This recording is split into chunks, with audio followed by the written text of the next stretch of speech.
For 15 years, he taught children not to break under pressure. And then, at a crosswalk, he didn't have time to get out of the way of a car. He only managed to push a girl out of the way. And now he opens his eyes in a stranger's body. 17 years old, level 1, the weakest in an academy full of talent, and only he sees what no one else sees, every hidden crack in each of them. Cold marble presses against his back. White light pierces through his eyelids. Somewhere, an electric, faintly, confusedly, Jisu opens his eyes and stares up at the stained glass ceiling. Blue and gold glass, 10 meters above him. Beautiful, baffling. He raises his hands, young, slender fingers. On his ring finger, a silver ring he definitely didn't buy. 4 people loom over him. A gray-haired man in a black tunic, a girl with a tablet and a stony demeanor, 2 guards in tactical vests. One holds a device the size of a thick phone. The device beeps.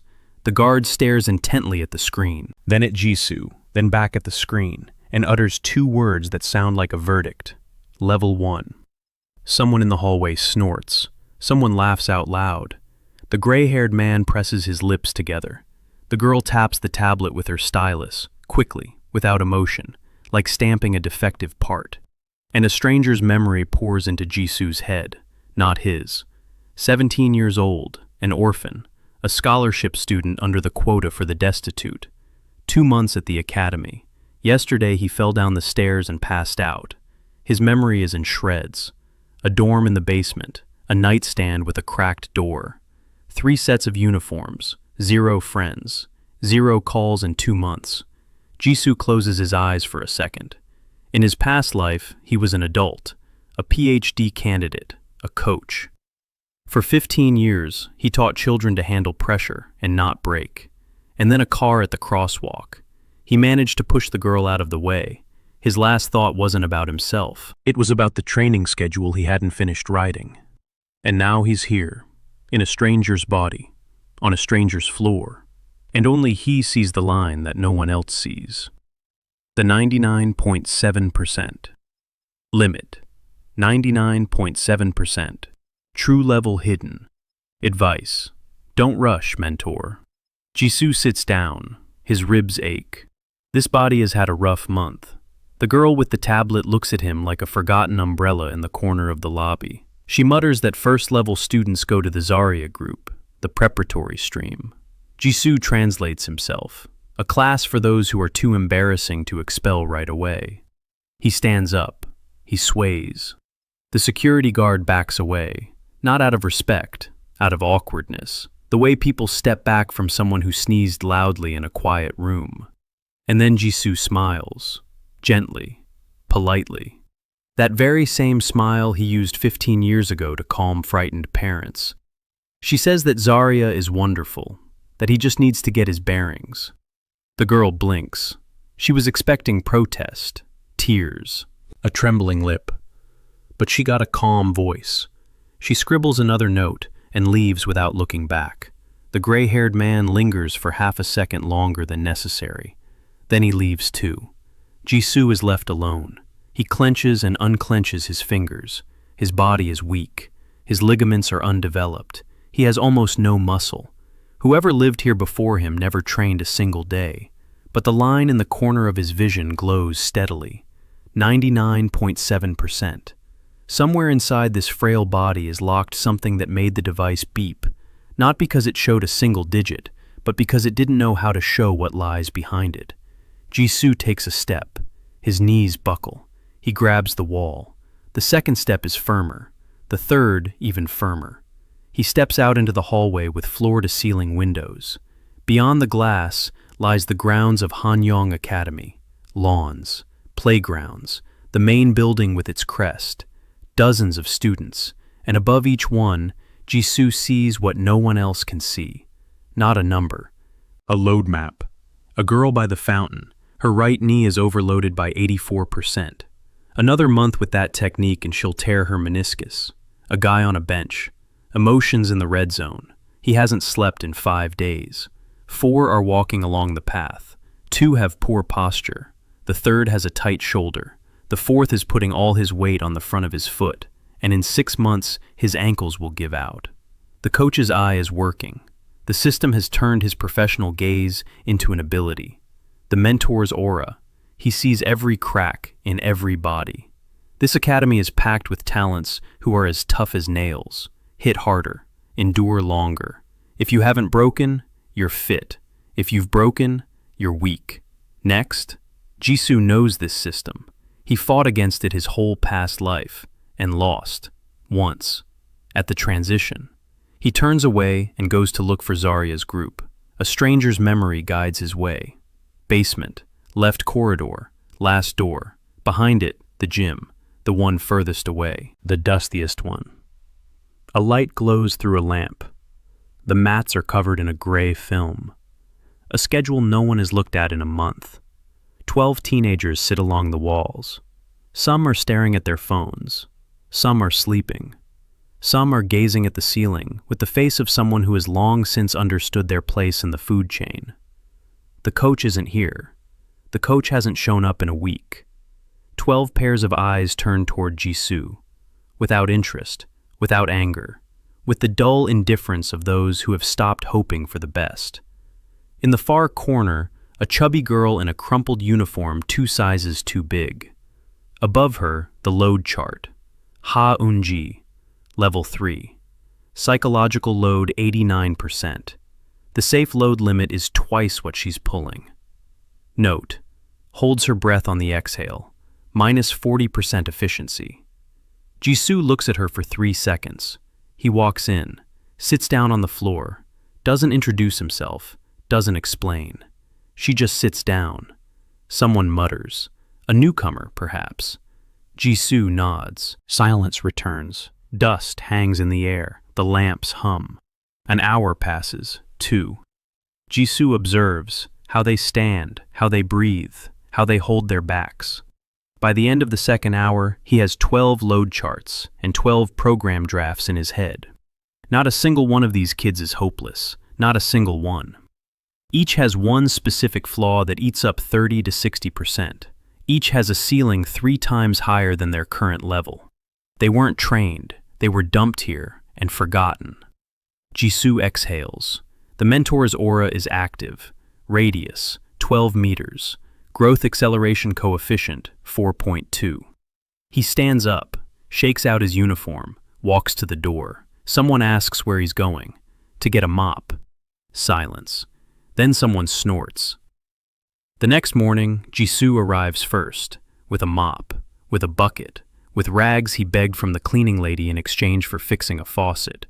He mops the floor, strip by strip. The water turns black in 5 minutes. He changes it, mops again. The students trickle in one by one. They watch. Someone twirls a finger at their temple. Someone silently takes a rag. By lunchtime, the floor is shining for the first time in months.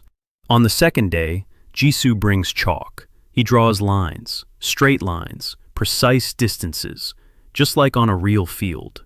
On the third day, she lays out the mats, old but clean. On the fourth day, she approaches Ha-unji. She's sitting in the corner. Her phone's dead. She's just staring at the wall. Jisu sits down next to her. He's silent for a minute, then quietly. Yinji, you're holding your breath as you exhale. Let's exhale on the third step. She turns her head, a dull indifference in her eyes, and beneath it, a thin layer of surprise. No one at this academy has called her by name in a month, let alone with advice that makes sense. She stands up, steps onto the track, runs, exhales on the third step, just as he said.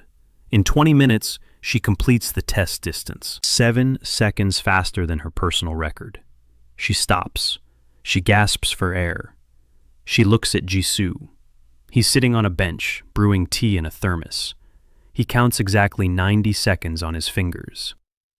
By the end of the 5th day, Yinjae meets the standard for level 15. She is level 3. She didn't even realize what she had done. She just ran. She just breathed correctly. She just listened to the quiet voice from the bench. An old terminal in the corner records the result. The data is automatically sent to the main network. An hour later, a report lands on the rector's desk. Zarya Group, anomalous performance, doping test recommended. The rector reads it. He takes off his glasses. He rubs the bridge of his nose. He reads it again. He calls his secretary. Pull up the file on student Han Jisu, level 1, orphan, quota scholarship recipient, 0 grades, 0 violations, 0 peculiarities. The rector stares at the photo for a long time. A thin face, quiet eyes, an expression that can be summed up in 2 words. Sorry to bother you. He closes the folder, sets the report aside. Bye. Meanwhile, in the Zarya Jisu group's hall, Jisu sits on the freshly mopped floor. Around him are 10 teenagers who, for the first time in 2 months, aren't staring at the ceiling. Yinj is drinking tea from his thermos with the look of someone who's just realized that the earth isn't flat. 2 of them ask if they can run on the tracks too. Jisu nods. He stands up. He brushes off his knees. A line in the corner of his vision glows steadily. Seal. Restrictions 99.7%. True level hidden. Everything is fine. He doesn't need to be strong. He needs to be useful. That's what he's good at. The morning of the 6th day begins with Jisu waking up from pain in his ribs. His body remembers the fall down the stairs, even if he himself doesn't. He lies on a narrow bed in a room on the basement level. The walls are gray. The ceiling is low. A nightstand with a cracked door. 3 sets of uniforms in the closet. He's wearing one of them. He gets up, washes his face with cold water. He looks in the mirror, a young, unfamiliar face. Sunken cheeks, dark circles under his eyes, an expression of chronic fatigue. But his eyes are no longer those of the body's former owner. There is something in them that 17-year-olds don't have. Patience. He goes down to the dining hall, takes a tray, rice, soup, kimchi, sits down in a corner.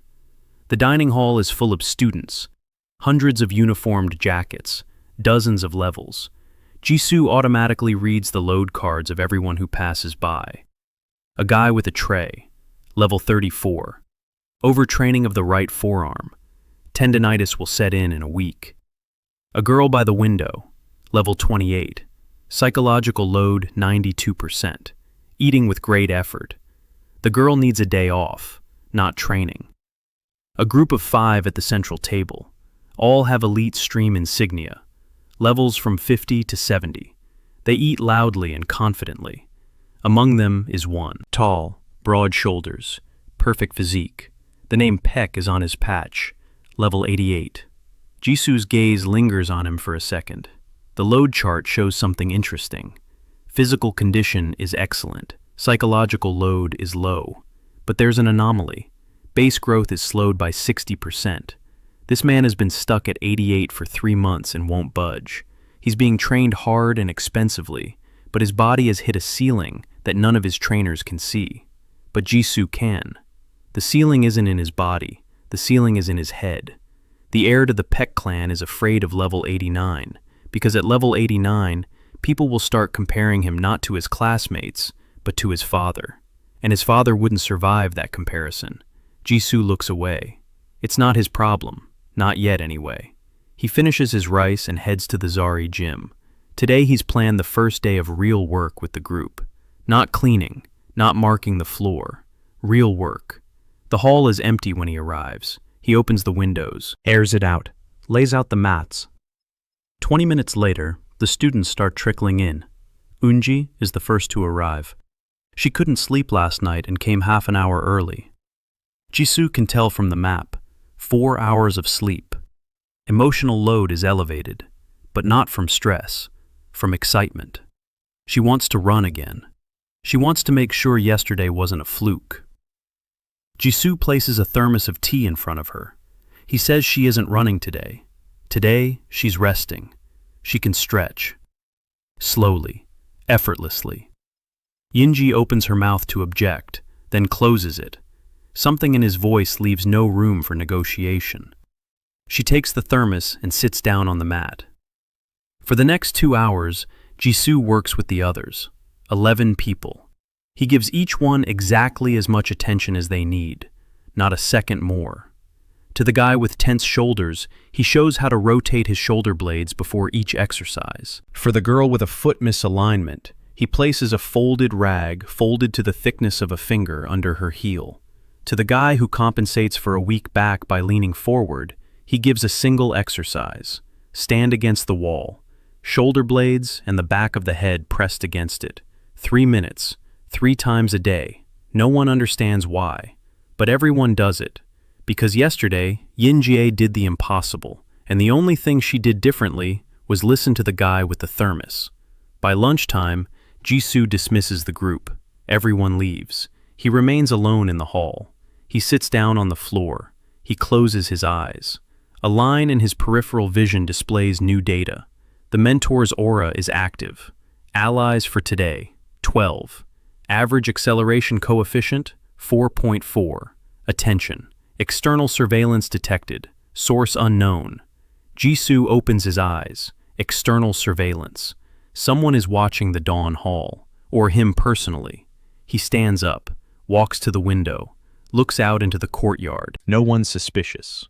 But the system is never wrong. Someone is watching. He returns to his routine. After lunch, he goes to the library. He needs information. The foreign memory provides a general outline of this world, but the details are blurred.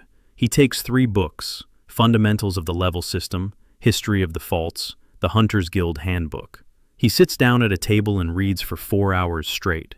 The world of Aeon unfolds before him layer by layer. 150 years ago, the first rift opened in the sky. Mana poured into the world. People received levels. At first, it was a salvation. Then it became a currency. Then it became a caste system. Guilds divide territories. Corporations trade ratings like stocks. The Church of the Great Count preaches that the number above one's head is the will of the universe.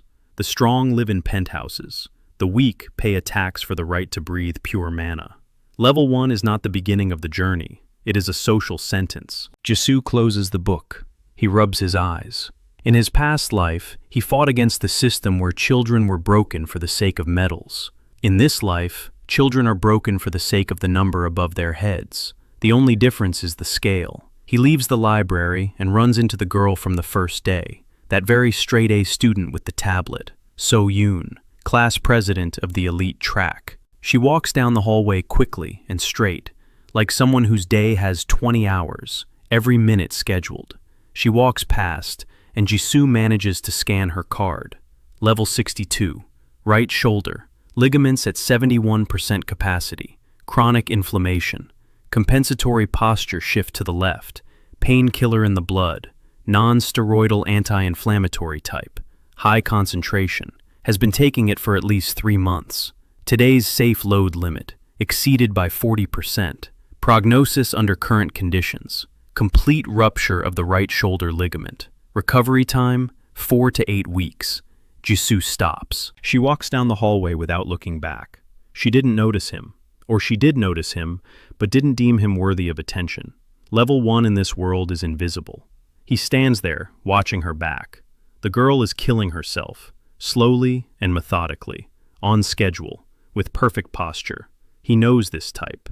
The straight-A student who would rather break her own body than admit she's in pain.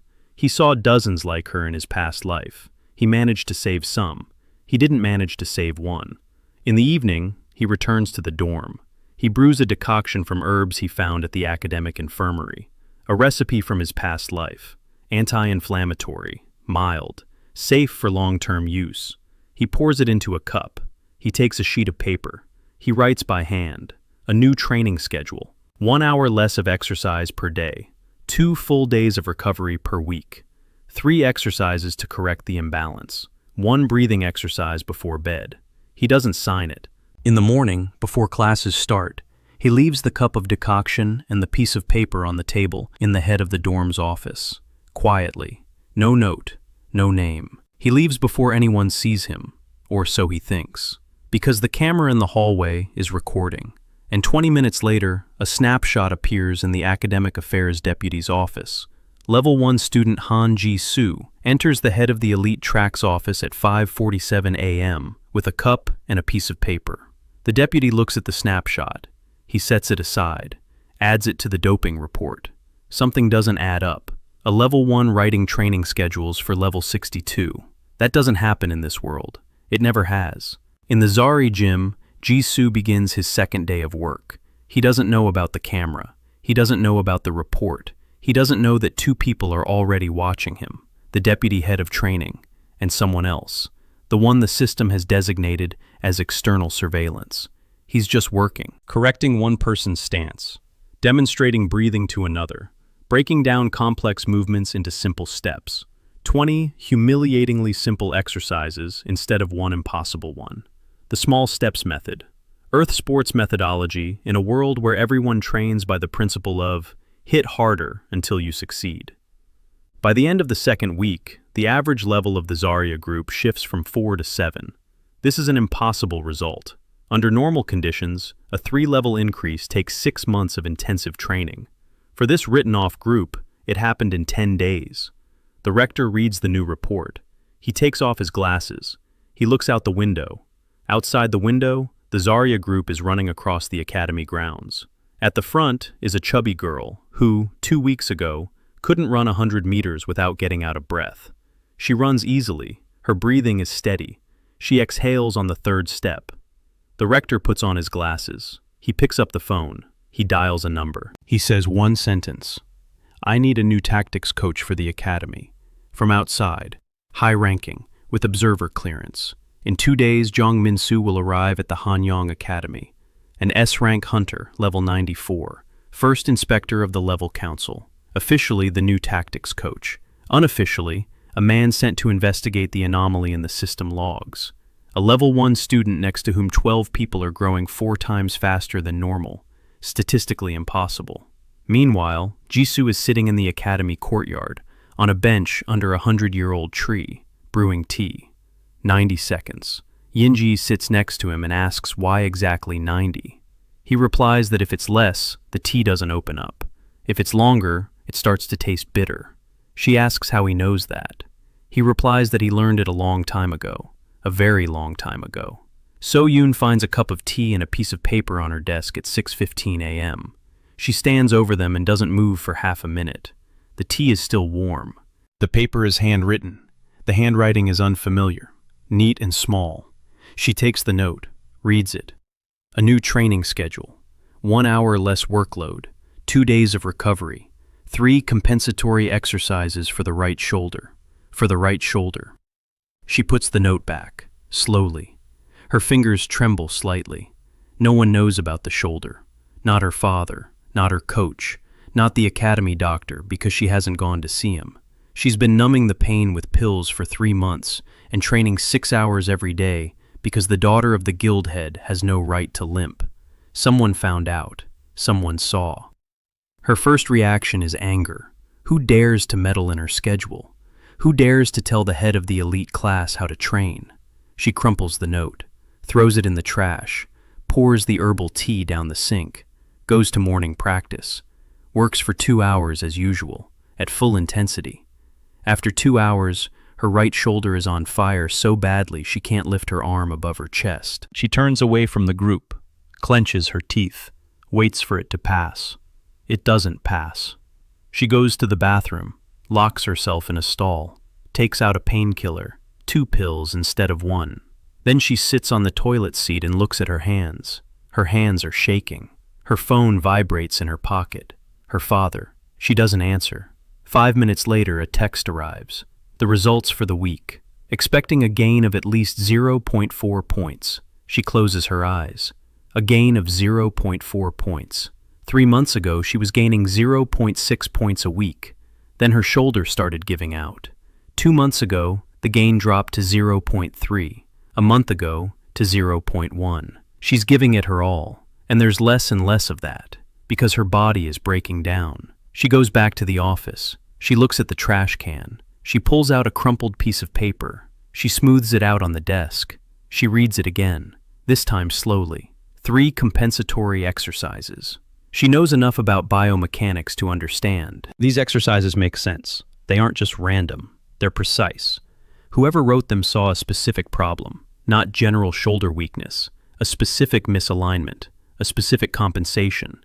She folds the piece of paper, puts it in her pocket. She poured out the decoction, but she remembered the smell, wormwood and something Swedish, herbal, anti-inflammatory, simple but effective. Just then, the office door opens. Hwang Yi-jin enters, her best friend, a quiet girl with a family sword that's too big for her, level 40. She brings 2 cups of coffee from the vending machine and places one in front of Yuna. She sits down across from her, silently. A minute later, Yuna asks if she knows anything about a student named Han Jisu. Yi-jin thinks. She replies that she's heard the name. A new kid in the Dawn group, level 1. They say he's doing something with the students there, like a janitor. Yuna is silent. Level 1. A level 1 person saw what a level 50 coach doesn't see. It doesn't add up. Nothing adds up. She finishes her coffee and makes a decision. She'll find out who this person is, not because she's grateful, but because the impossible must have an explanation. That same morning, a woman in glasses enters the academy's main building, a tailored suit, short hair, a folder under her arm. She stops in the rector's reception area. She introduces herself. John Min-soo, the new tactics coach. The rector comes out personally, shakes her hand, leads her into his office. Min-soo sits down, opens the folder. Inside is a file, thin, almost empty. Han Jisu, 17 years old, level 1, scholarship student, orphan, enrolled 2 months ago, fell down the stairs, lost consciousness, transferred to the Dawn group. Since the transfer, the group's average level has risen from 4 to 7 in 2 weeks. Anomalous acceleration of growth in all 12 students simultaneously. Probability of coincidence, 0.0003%. Min-soo closes the folder, looks at the rector, asks where the Zarya group's hall is. The rector explains. Basement level, left corridor, last door. Min-soo nods and leaves, walks down the corridors, goes downstairs. The air changes. It gets cooler and drier. She finds the door, opens it, and sees a clean room, a marked floor, mats in the corners, 12 teenagers in motion, not chaotic, not on command, each doing their own exercise. Each exercise is ridiculously simple. One stands against the wall with his shoulder blades pressed back. Another slowly rotates her foot on a mat made of folded cloth. The third is breathing, just breathing, counting his steps. A boy sits on a bench by the far wall, skinny, in a rumpled uniform, with a thermos in his hands. He looks at the room, calmly and intently, like a person who sees something invisible to the rest. Min-soo stands in the doorway and analyzes. 13 years on the Council of Levels. She's seen anomalies. She's seen cheaters. She's seen fake scanners and forbidden artifacts. She knows every way to cheat the system. But this isn't cheating. These kids are really growing up. She can tell by their movements, by the way they hold their bodies. 2 weeks ago, they were broken teenagers with now they're moving, each in their own way, but all in the right direction. The boy with the thermos turns his head, looks at her. Their eyes meet. Min-soo sees level 1 on the scanner built into her glasses, and she also sees his gaze. And that gaze doesn't belong to a 17-year-old boy. That gaze belongs to a person who is used to assessing others, not hostilely, not condescendingly, but the way a doctor assesses a patient, or a coach assesses an athlete. He smiles at her, politely and gently. He says that if she's the new coach, the tea is already ready. Min-soo feels a chill run down her spine. She didn't say who she was. He didn't ask. He just saw her and offered tea. She enters the hall, sits down on a bench, takes a cup, drinks.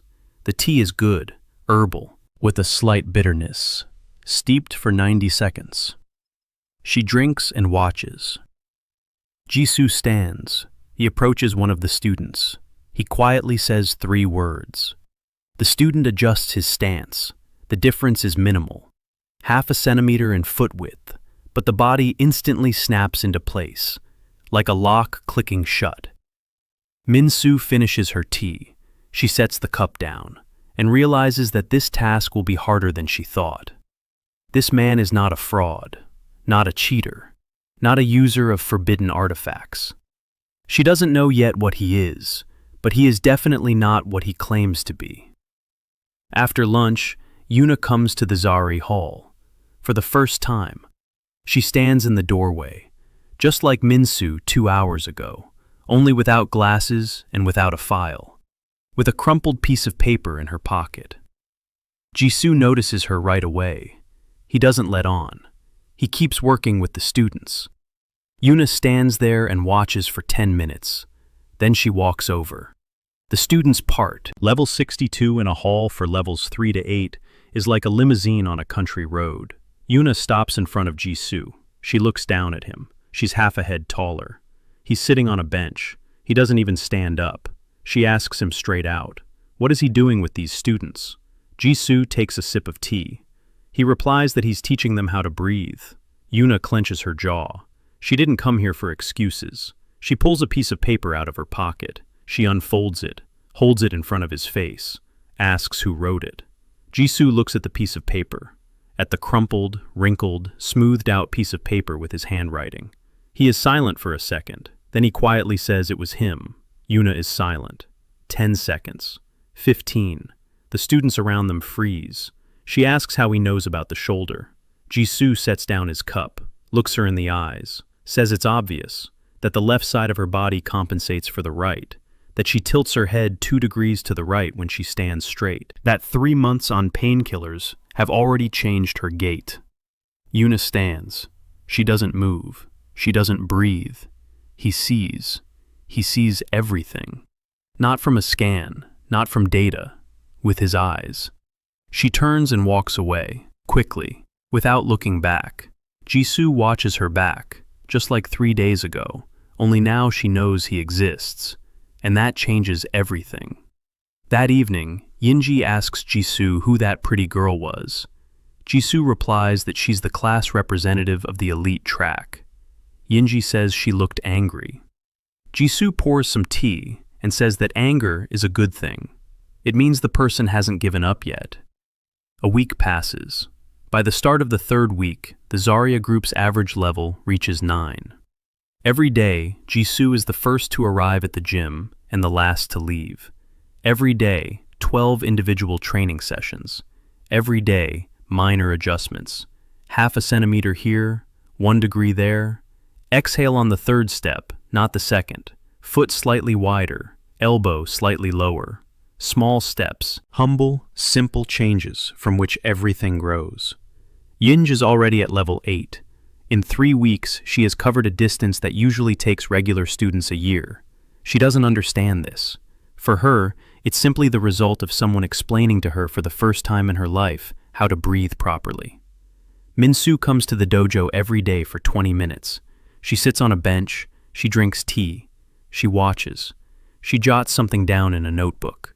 Jisu pours her tea every time. He doesn't ask why she comes. He doesn't ask who she really is. He just pours. She writes. They both pretend it's normal. By the middle of the 3rd week, Yuna comes a 2nd time, not to the gym, to the library, where Jisu reads every evening from 7 to 10.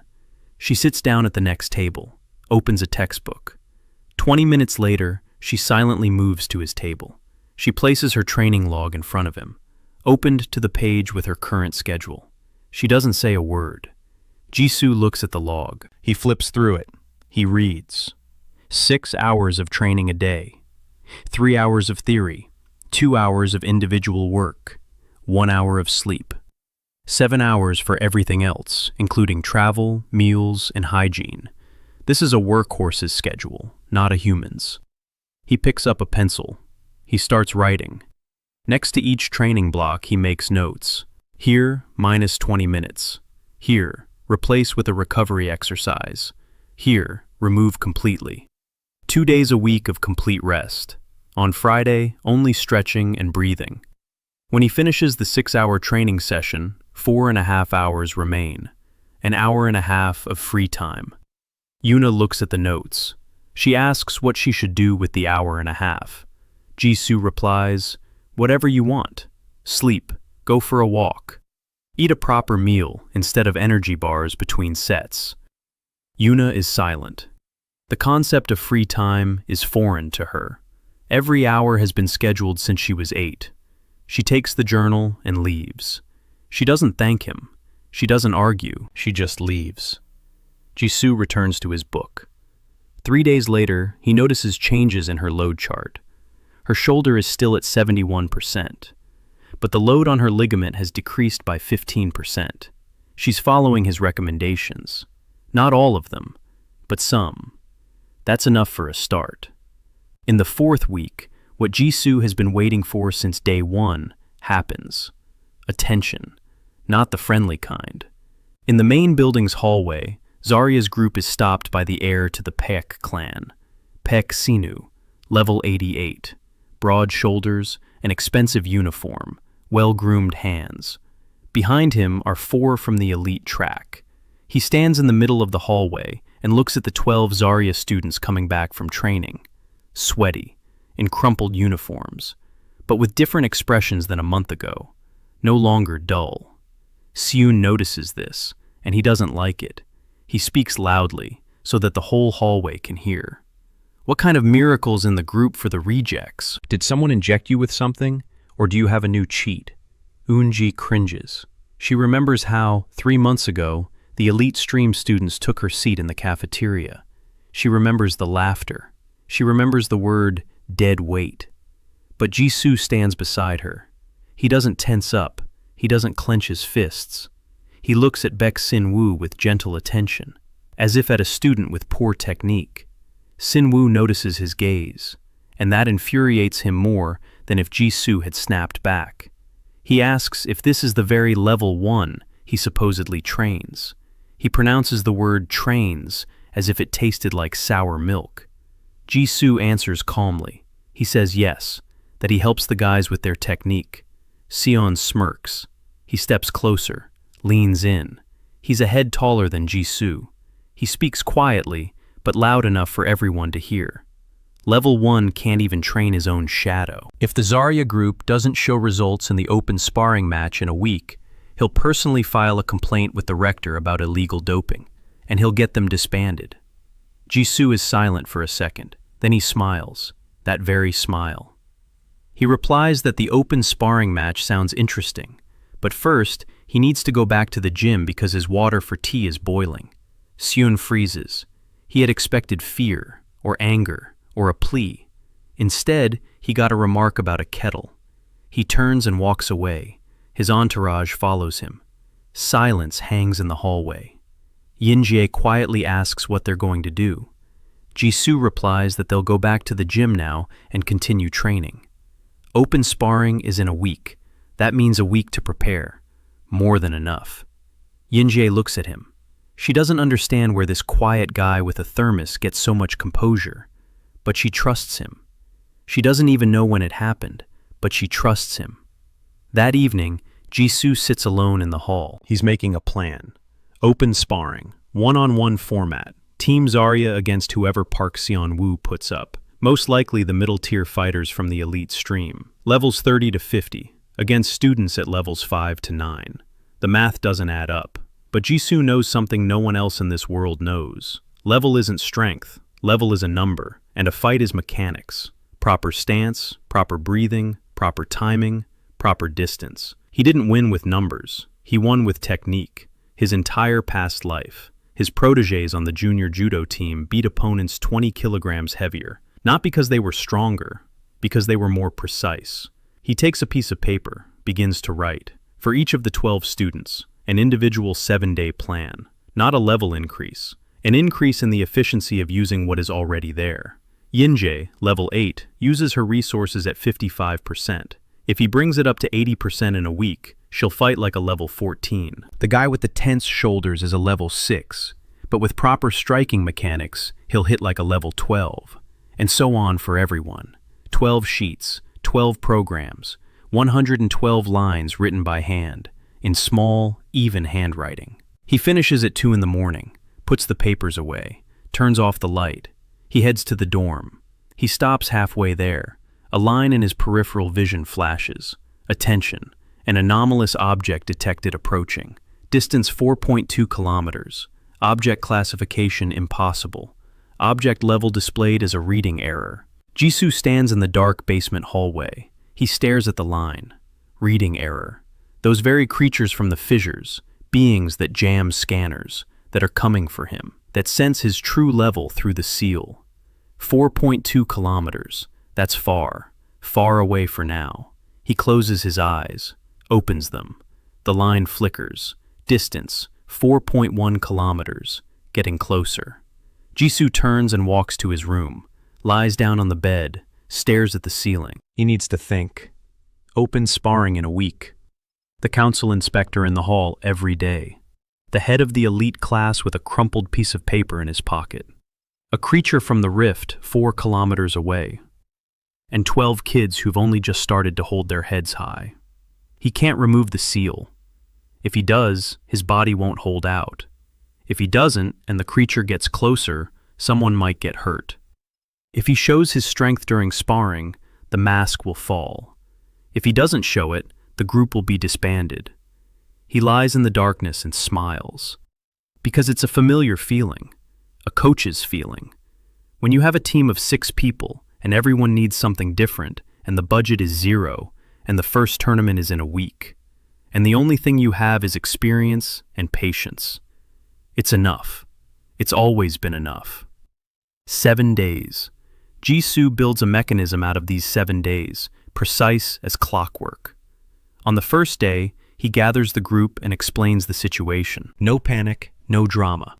He says there will be open sparring. He says the opponents will be at least 20 levels above them. He says it doesn't matter. Silence in the hall. 12 pairs of eyes are staring at him. Yinj is nervously fiddling with the hem of his uniform. The guy with tense shoulders named Jian Tae-ho crosses his arms. He asks how it doesn't matter if their levels are 3 times lower. Jisu pulls out a stack of sheets. He hands one to each of them. He says that level is a number, and sparring is mechanics, that he's seen a 50-kilogram man take down a 90-kilogram man in a sparring match, not with strength, with precision. He says that each of them will learn 1 technique in a week. 1. But they'll master it so well that their bodies will perform the movement in their sleep. Not 10 techniques, not 5. 1. Tae-ho looks at his sheet. There are 3 exercises and 1 combination, a feint to the right and a strike to the torso. That's all. He asks how 1 technique will help against a level 40. Jisu replies that a level 40 knows 200 techniques, but he doesn't know any of them as well as Tae-ho will know his 1. When a master of 200 techniques meets a specialist of 1, he is not ready, because that 1 strike follows a perfect trajectory with perfect timing and a perfect point of contact. Training begins that very hour. 7 days, 14 training sessions, morning and evening. Each student works only on their own combination. Yinjie teaches a dodge with a counterattack on the inhale. Her body is compact and low. Her center of gravity is lower than that of most fighters. This is not a disadvantage, it is an advantage. She can duck under a strike so quickly that her opponent won't have time to adjust the trajectory. Tae-ho practices a dodge to the right and a strike to the torso. He has long arms and broad shoulders. If he loosens his joints, the strike will travel in an arc that cannot be blocked from the inside. For every Jisu, there is that 1 movement that fits a specific student's body perfectly. It's not universal, it's personal, like a tailor-made suit. Minsu arrives on the 3rd day of training. He sits on a bench. He drinks tea. He watches. And for the first time, he doesn't take notes. Because what she sees doesn't fit into the report's categories. She sees 12 students, levels 5 through 9, who aren't moving like beginners. They're moving like specialists, narrow specialists. Each knows a single move, but they know it at a level she's only seen in veterans with 10 years of experience. 3 days. He drilled 3 years' worth of skill into them in 3 days. No, he didn't drill it in. He removed everything superfluous. Each of these children already had the potential for this movement within their bodies. He simply saw which movement suited which body and removed the obstacles. Like a sculptor removes excess stone. Minsu sets down her cup. Her hands don't tremble. She's been a professional anomaly analyst for 13 years. Her hands don't tremble, but something shifted inside her. She takes out her phone. She writes a message to the council. The subject is not a threat. Further observation is required. I recommend extending the mission. She doesn't know why she wrote the first sentence. A minute later, she deletes it. She sends only the second and third. On the 5th day of training, So Yuna enters the hall, her 3rd visit. She stands in the doorway and watches as the Zarya group trains for sparring. Then she enters. She approaches Jisu. She says she wants to help. Jisu looks at her. The load chart shows changes. Shoulder at 68%, a 3% improvement over the week. She reduced the load. Not completely, but she reduced it. He asks why. She replies that these kids don't deserve what Peck is doing to them, and that she's the class representative, so it's her responsibility. Jisu silently hands her a list of opponents he's calculated Sin will face. 12 names, levels ranging from 28 to 45. Yuna looks at the list. She knows everyone. As class representative, she knows the whole class. 10 minutes later, there are notes next to every name. Style characteristics, weaknesses, fighting habits. Jisu reads them. He nods. This information is invaluable. He adjusts the program for the remaining 2 days. Yuna leaves. She turns around at the door. She asks why he didn't ask her for this himself. Jisu replies that he doesn't like to ask. He prefers to wait until people decide for themselves. She looks at him for a long time. Then she leaves. Day 6, the last full training session before sparring. The Zari hall is buzzing. 12 students are working. Sweat, tension, focus. Jisu walks among them, correcting, guiding. A quiet voice, short phrases. A little to the left, chin down, exhale sharply. Like that. That's it. Good. Yinjie practices her dodge for the 100th time. Her body remembers. Her muscles remember. She dives under an imaginary strike and counters on the inhale. Fast, clean, precise. 3 weeks ago, she couldn't run 100 meters. Now she moves like a fighter. Not like a great fighter, like a fighter who has one perfect move, and that's enough. In the evening, Jisu dismisses the group, tells everyone to rest, eat, sleep. Tomorrow is a day off. The day after tomorrow is sparring. They disperse. Jisu remains alone, sits down on the mat, stares at the ceiling. A line in the corner of his vision. Distance to anomalous object, 2.8 kilometers. The object is approaching. Speed reduced. Trajectory non-linear. 2 and 8. It was 4 and 2. The creature is closing in, slowly, zigzagging, like a hunter who's picked up a scent. Jisu closes his eyes. If the creature arrives during sparring, it will be a disaster. If it arrives afterward, he'll have time. Maybe. He opens his eyes, stands up, walks to the door, stops, turns around. He looks at the hall, a clean floor, marked lanes, mats in the corners. A month ago, this was a dusty, forgotten room. Now it's a place where 12 children have learned to hold their heads high. He turns off the light and leaves. Sparring day, morning. The open training ground of the Hanyang Academy, the stands, not full, but not empty. Word has spread. Zarya's group against the elite track students, the rejects against the chosen ones.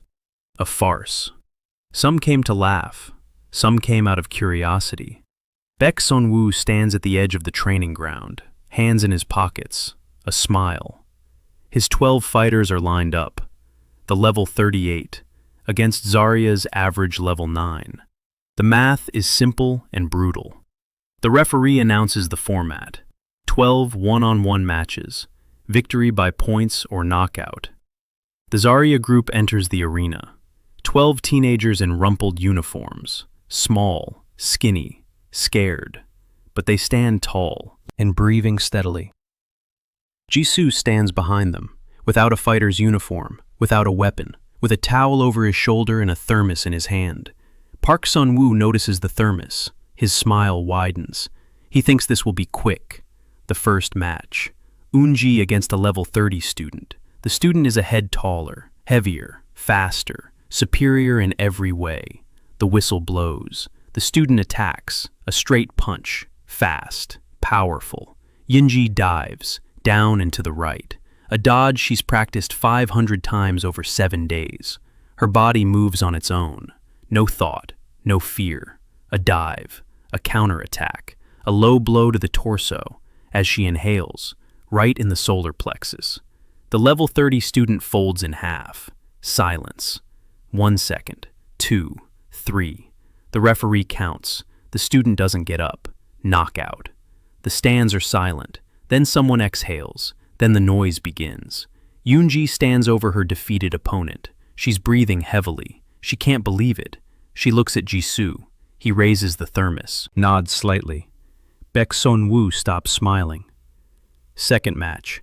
Taeho against a level 35 student. Dodge to the right. Body shot. A clean victory in 12 seconds. Third, fourth, fifth. Not everyone wins. The 6th match is lost. The 8th, too. But out of 12 fights, the Dawn Group wins 8. 8 out of 12. Students with an average level of 9 defeated students with an average level of 38. 8 times out of 12. The arena is buzzing.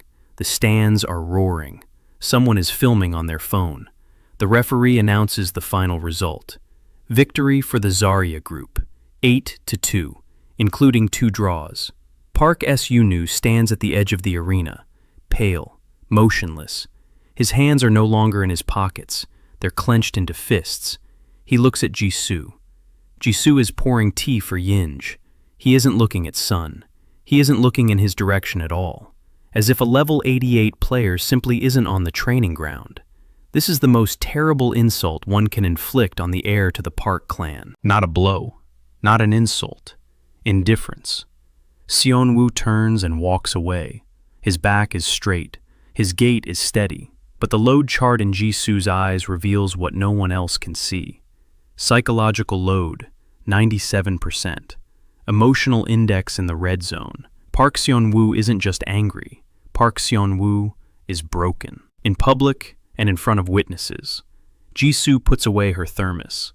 She watches the back of the departing heir. And for the first time this month, she feels not satisfaction, but anxiety. Because a broken person at level 88 is more dangerous than an angry person at level 88. He knows that. In the stands, Minsu closes her notebook. Its pages are blank. She hasn't written down. She just watched. 2 rows below sits a man she hadn't noticed. Gray-haired, in civilian clothes, no insignia, no uniform. He looks at the training ground through thin glasses. His scanner isn't standard. It's modified. It isn't aimed at Zari's students. It's aimed at Jisu. On the scanner's screen, instead of a level, a symbol flashes that isn't in the official registry. A small, closed spiral. The paradox symbol. The man takes off his glasses, puts away the scanner, takes out his phone, types a short message. Found. Hanyang Academy. Confirmation via paradox marker. Awaiting instructions. Sends it. Stands up. Leaves the stands. No one notices him. Except for a line in the corner of Jisu's vision that flashes quietly. External surveillance detected. Source identified. Council of levels. Observer rank, highest. Recommendation, caution. Jisu stands on the training ground. His students laugh and hug each other around him. Eunji cries with happiness. Taeho pats everyone on the back. Someone shouts that they're the best. Someone tries to lift Jisu up and drops him. He smiles. But behind that smile, his eyes are quiet and cold. The Council of Levels has found him. A creature from the rift is 3 kilometers away. Baek Sin-woo is broken and dangerous. His level 1 mask is cracking at the seams, and he has 12 children behind him who have just learned to win and haven't yet learned to fear. The line flickers. Restriction seal, 99.7%. True level, hidden. Good. Good for now. For now, he doesn't need power. For now, he needs time. 3 days after the sparring match, the academy is buzzing. The video from the training ground has spread across the internal network. Yinji, level 8, takes down a level 30 student with a single blow. Taeho, level 6, knocks out a level 35 in 12 seconds. The Zarya group, the rejects, the dead weight, the scum. They defeated the elite stream 8-2. The hallways are buzzing. In the cafeteria, people are staring at the Zarya group, no longer with disdain, with curiosity, with wariness, with something resembling respect. Yinji isn't used to the stares. She walks with her head down, clutching her tray to her stomach, but the corners of her lips lift slightly. She doesn't notice it herself. Jisu notices, and it worries him, not because she's happy, but because the euphoria after a victory is the most dangerous moment in the training cycle. He knows this from his past life. An athlete who wins their first tournament doubles their workload the following week, because they want more, because they believed in themselves, and they break under the doubled workload. On the morning of the 4th day after sparring, Jisu gathers the group. He stands before them. He is silent for 10 seconds. Then he says there is no training today, and no tomorrow, and no the day after tomorrow. 3 days of complete rest. Silence. Taeho raises his hand. He asks why. They've only just started winning. They're on a roll. They can do more. Jisu answers with a single sentence. That's exactly why. 12 faces look at him blankly. He doesn't explain. He says they can go for walks, eat, sleep, read. Anything but training. In 3 days, they'll return and begin the next phase. But for now, their bodies need to rest. And their minds, too. The group disperses, confused, dissatisfied. But they obey, because a month ago he told Yinj to breathe on the 3rd step, and everything changed. A week ago he gave each of them one technique, and they won. If he's telling them to rest now, then that's what they must do. Jisu remains in the empty hall. He sits down on the mat. He closes his eyes. A line in his peripheral vision. Distance to the anomalous object, 1.9 kilometers. The approach speed has increased, almost 2 kilometers. Yesterday it was 2 and 8. The day before yesterday, 3. The creature is accelerating. It senses him through the seal and is following the scent. Another line. External observation. 2 sources. Council of levels. Highest ranking observer. Stationary position. 2nd source. Unknown. Mobile position. 2 observers. 1 from the council. The 2nd is unknown. Jisu opens his eyes. He rubs his face with his palms. He's tired, not physically. His body is young and resilient, even with a seal at 99.7%. His mind is tired. Too many variables, too little time. He gets up and goes to the library. He needs information on the creatures from the fissures. He sits down at a table, opens a reference book, reads for 3 hours. Creatures from the fissures are divided into ranks from E to SS, standard classification. But in the last 2 years, anomalies have appeared. Creatures that scanners cannot classify. A reading error. They are called the unranked. The official position of the guilds. Rankless are simply equipment malfunctions, statistical errors, nothing dangerous. The unofficial position. In 2 years, the rankless have killed 43 S-rank hunters. 43.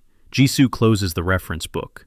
One such creature is heading toward him, through 1.5 miles of forest on the outskirts of the academy grounds. He can't fight it. If he removes even 1% of the seal, his body will disintegrate in a matter of days, and he can't afford to wait that long.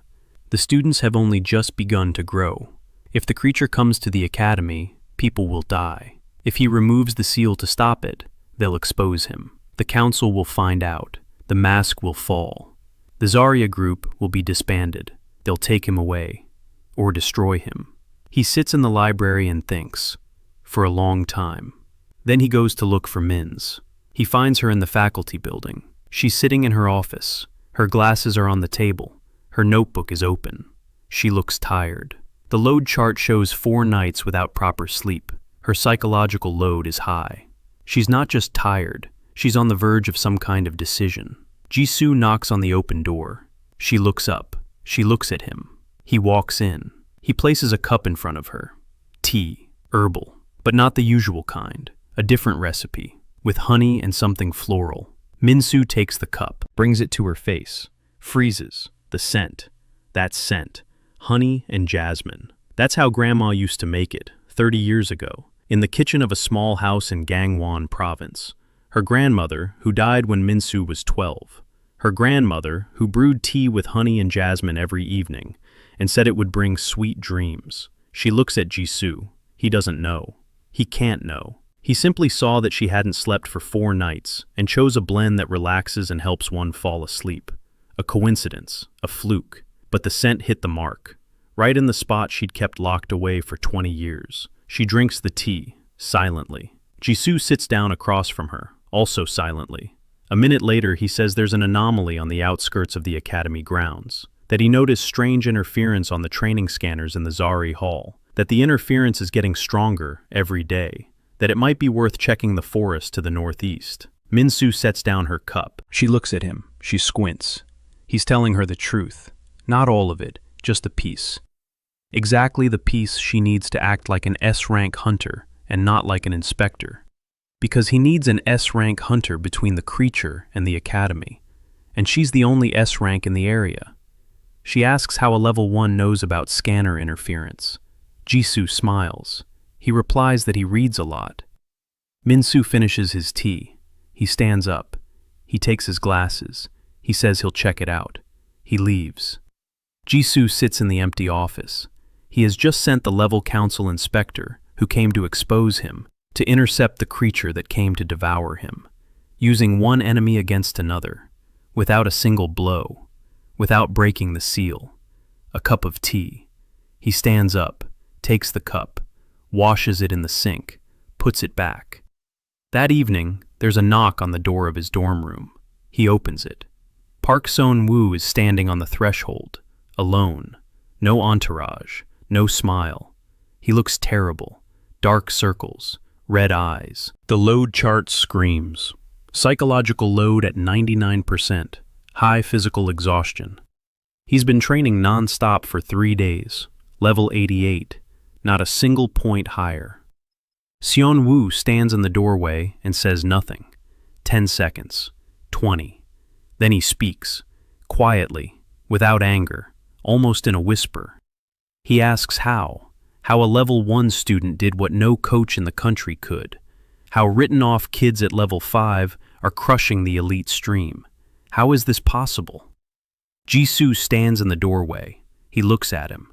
He sees an 18-year-old guy at level 88 who hasn't slept or eaten in 3 days because his worldview has fallen apart. He's seen people like that in a past life. Talented kids who were used to being the best and, for the first time, faced the fact that someone had achieved the impossible without their talent. He steps back from the door, says, "Come in." Sun enters, sits down on the only chair. Jisu sits down on the bed.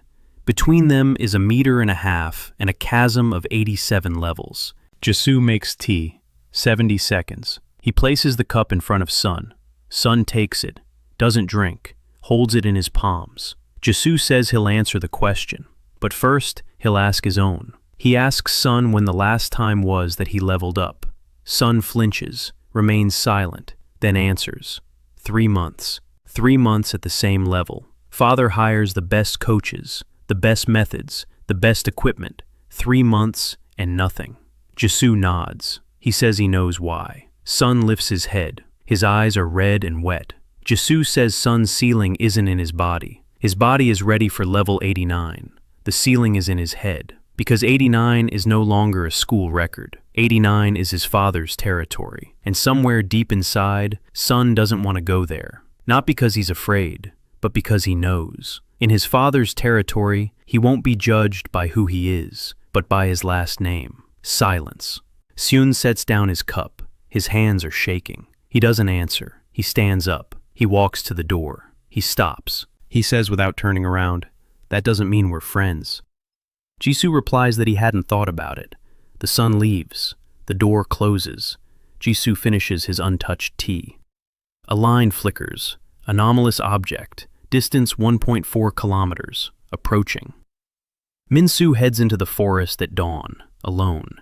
S rank, level 94. Full combat gear. Modified scanner. Weapons. 2 short blades made of mana-hardened steel. She walks through the morning forest, thinking not of the creatures. She thinks of tea, of the scent of jasmine and honey, of how a level 1 guy looked at her and saw 4 sleepless nights. Not through the scanner, with his eyes. She has worked at the Council of Levels for 13 years. They taught her to observe. They taught her to read people. And now she realizes that this guy reads people better than any analyst she has ever met. The scanner beeps, a weak signal, unstable. The interference is growing. She goes deeper into the forest. The trees grow taller. The light dims. The air changes. The mana here is thicker, denser. Wrong. She feels it in her skin. The mana around the creature is warped, like water around a hot stone. 200 meters in, she finds a trail, not a physical one, energetic, a 3-meter-wide strip of distorted mana. The grass along the strip has turned yellow. The ground is cracked. Something heavy and wrong passed through here recently. Minsu stops. She pulls out her scanner, aims it at the trail. The screen flickers. Reading error, reading error, reading error.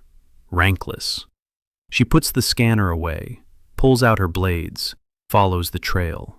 Slowly, quietly, every step measured. 13 years of combat experience, hundreds of fissures, dozens of creatures destroyed personally.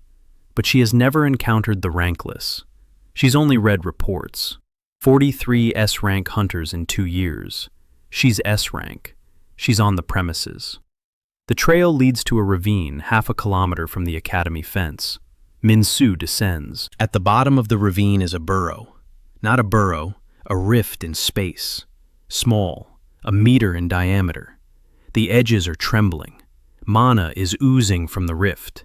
Black, thick, like oil. The creature is here. It has made a nest, a mile from the academy. Minsu assesses the situation. The creature is in the burrow. The territory is enclosed. The advantage lies with whoever controls the entrance. She can seal the rift from the outside. Seal it. It's not destruction, but it's isolation. It will buy time. She begins to form the seal. Her hands move quickly. Mana patterns in the air. Blue lines. Precise. Beautiful. She's good at this. Very good. The seal is almost ready when a hand emerges from the rift. Not human.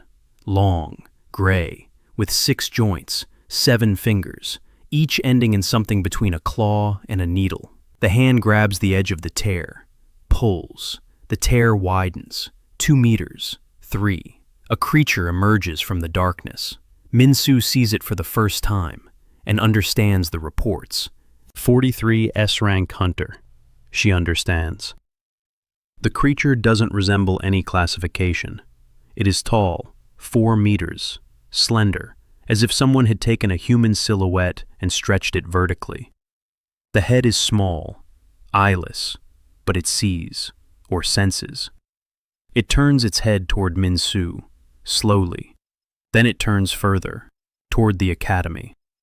It isn't looking at Minsu, it's looking right through her, at something 1.5 miles away, at the guy with the thermos. Minsu strikes first. The blade sinks into the gray flesh. The creature doesn't react, not because it doesn't feel anything, but because it doesn't care. Minsu, level 94, is no threat to it, a nuisance, a fly.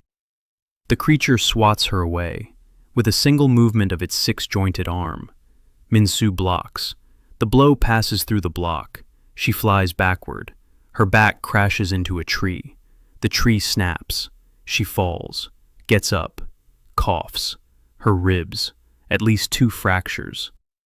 The creature takes a step toward the academy. Minsu steps between her and its path. Blades at the ready, blood on her lips. She understands. She can't kill it. Not alone. Maybe not at all. But she can stand in the way, slow it down. Every second is a second the creature isn't in the academy. She attacks again. The creature swats her away again. Minsu flies back again, gets back up again. In Zari Jisu's hall, everything freezes. A line in the corner of her vision flashes red. Anomalous object. Combat contact. Distance 1.6 kilometers. Ally within interaction radius. Ally status. Critical damage. Ally. The system identified Minsu as an ally. He closes his eyes, opens them. The hall is empty. Day off. The students have scattered across the grounds. He leaves the hall. He walks quickly. He doesn't run. Running will attract attention. He heads toward the northeast fence. Beyond the fence lies a forest, 1.5 miles. He walks and thinks. If he reduces the seal by 0.3%, he'll be able to make it in 3 minutes. His body will hold out. Maybe. 0.3% means micro tears in muscle fibers. That's a nosebleed for a day and a half. That's a cough. But he'll be on his feet. If he reduces it by 1%, he'll be able to stop the creature. But 1% means 3 days of being flat on his back, internal bleeding. If he reduces it by 2%, the creature will die, but he might too. The line flashes. Ally. Critical damage. Health level 41%. Minsu is dying. Slowly. Stubbornly. Standing between the creature and the academy. Because he asked her to check the forest. Jisu climbs over the fence, enters the forest, runs. A line. Restriction seal. Request to remove 0.3%. Reason. He stops. Reason. The system demands a reason. Not an abstract one. A concrete one. A person for whom it is worth lifting the restriction. He stands in the forest, thinks, and says one word in his mind. Minsu. The line flashes. Restriction seal 99.4%. 0.3% released. Stage approved. Reason accepted. Pain. Instantaneous. As if every muscle fiber in his body is bursting and immediately stitching itself back together. He bends in half. Blood from his nose. Hot. Salty. The world expands. For a split second, he sees the forest, not with his eyes, but with something else. Every leaf, every branch, every molecule of mana in the air. And the creature. 800 meters away. Gray. 4 meters tall. Moving slowly toward the academy. Minsu lies at its feet, not moving. Jisu runs. 0.3% is not much. It's not power. It's speed. 800 meters in 40 seconds. He darts into a ravine. The creature is 20 meters away. Minsu is 3. She's alive, breathing, lying on her side, a blade in her hand. The other is broken. Jisu slides toward her. He grabs her by the shoulders, pulls her back, behind a tree, behind cover. The creature turns its head. Its eyeless face is directed at him. And for the first time, it stops, freezes, stands motionless. It stares. She senses it. 0.3% of his true power has seeped through the seal, and the creature senses it. Just as a hungry animal senses the scent of food, it takes a step toward him. The line screams. Danger. Immediate retreat. Jisu stands over Minsu, doesn't move. The creature takes a second step, a third, 5 meters, 4, 3, and stops. Turns its head, to the side, to the south. Something catches its attention, something distant, powerful. The creature stands for a second, 2, then turns around, walks away, back toward the breach. It dives into the darkness. The rift snaps shut behind it. Silence. The forest. Birds. The wind. Jisu drops to her knees. Blood from her nose drips onto the fallen leaves. Her body is shaking. 0.3%. Just 0.3. And he's already falling apart. Minsu groans, opens his eyes. She sees him, above her, in his school uniform, with blood on his face. She tries to say something. He shakes his head, tells her to be quiet, tells her help is on the way, takes out his phone, calls the academy's medical station, says the new tactics coach has been wounded in the woods beyond the northeast fence, hangs up, sits down next to Minsu. He presses a cloth against the wound on her side. He holds it. She looks at him. The scanner in her glasses is broken, but she doesn't need a scanner. She sees the blood on his face. She sees him trembling. She sees that he did something to his body to make it here. Level 1 doesn't run like that. Level 1 doesn't move like that. She closes her eyes. Then she whispers. The medics arrive in 7 minutes. They take Min-soo away. Jisu leaves before they start questioning him. She returns to the dorm. She closes the door. He lies down on the bed and doesn't get up for the next day and a half. He coughs up blood into a towel, quietly, so no one hears. A line flickers. Restriction seal 99.4%. Recovery. Estimated time 36 hours. Patience mentor. Jisu returns to work in 2 days. Pale, thin, with dark circles deeper than before. Yinj is the first to notice. She asks if he's sick. He replies that he's caught a cold. Yinj looks skeptical, but doesn't argue. Training resumes. The Dawn group begins the second stage. Now it's not just one move, 2. The combinations get more complex.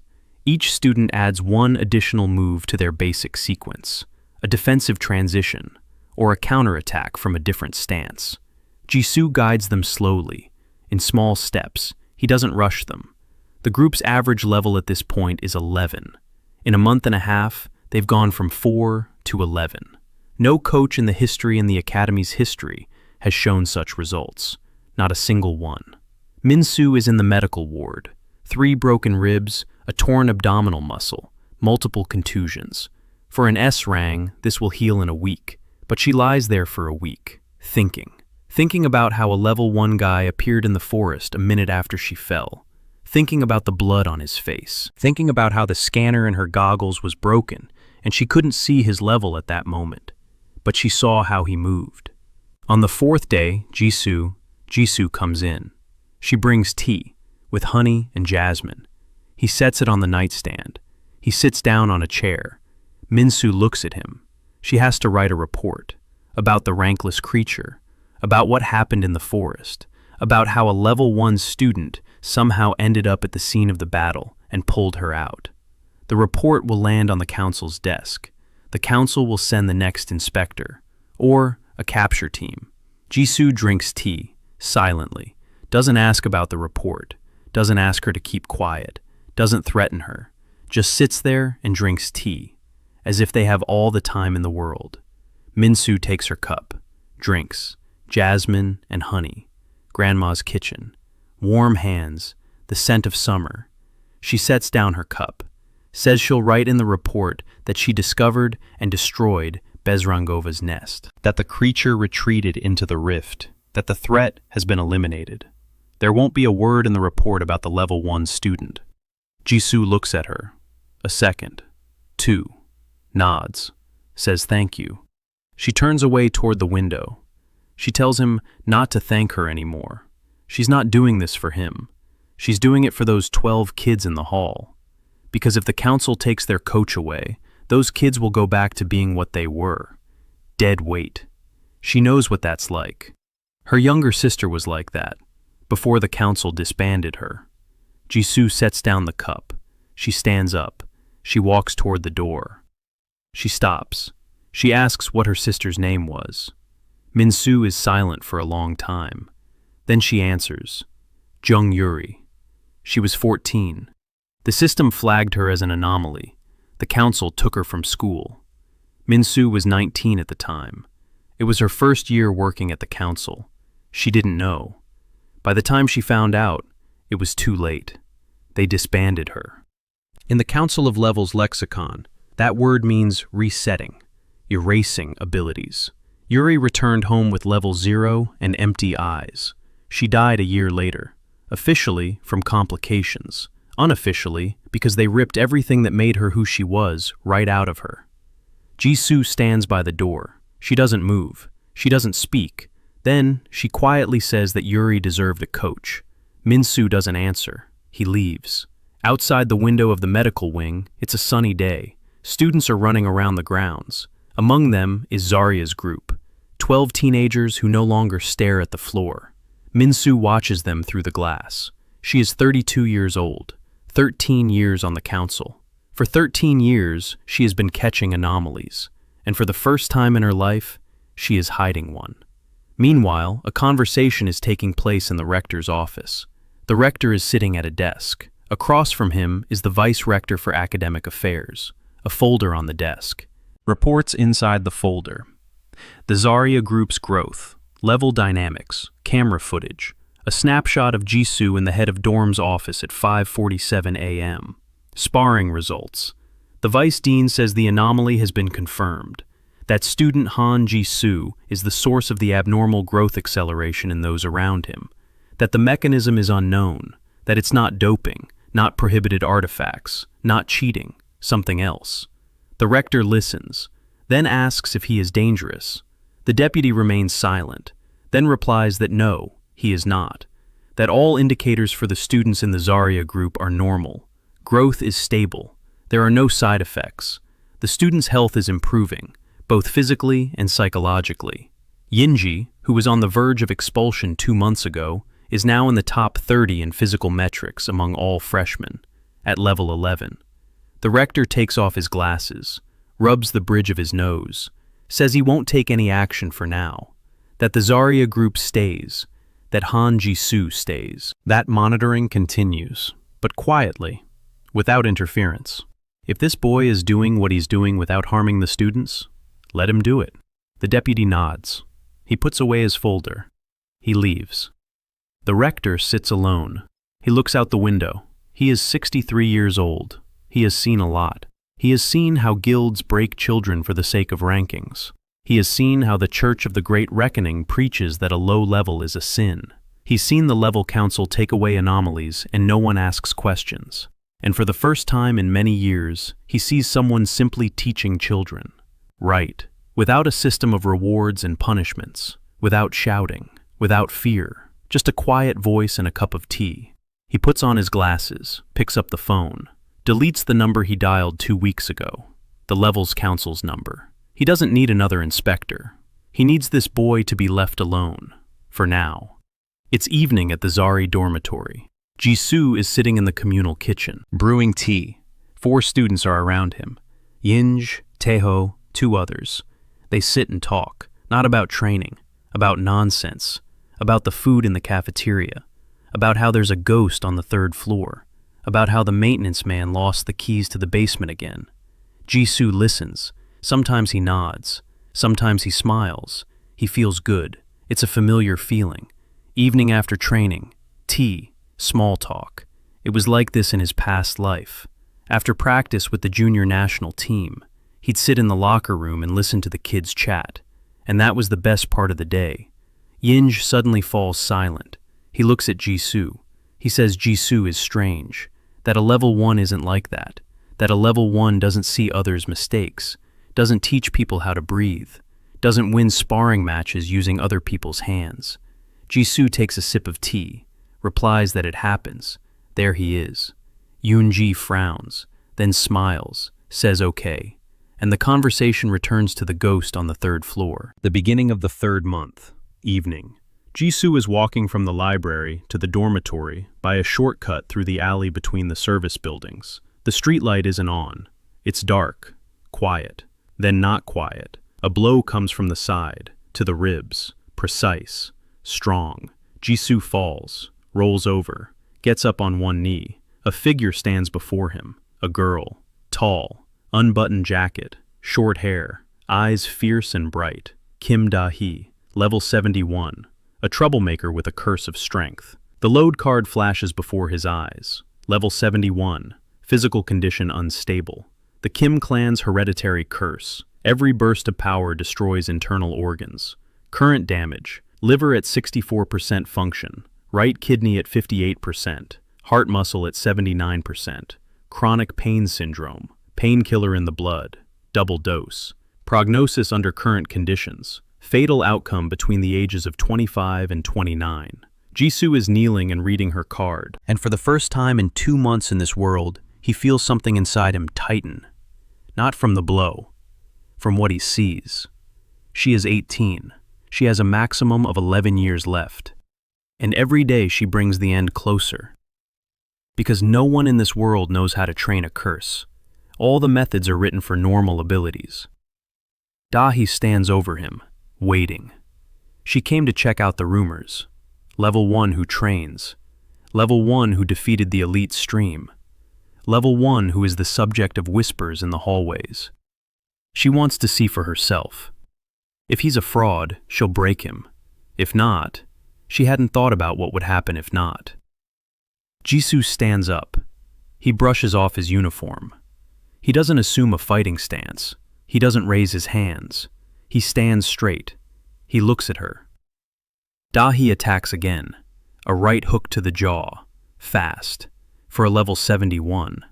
Jisu moves his head 2 centimeters to the right. The fist passes by his ear.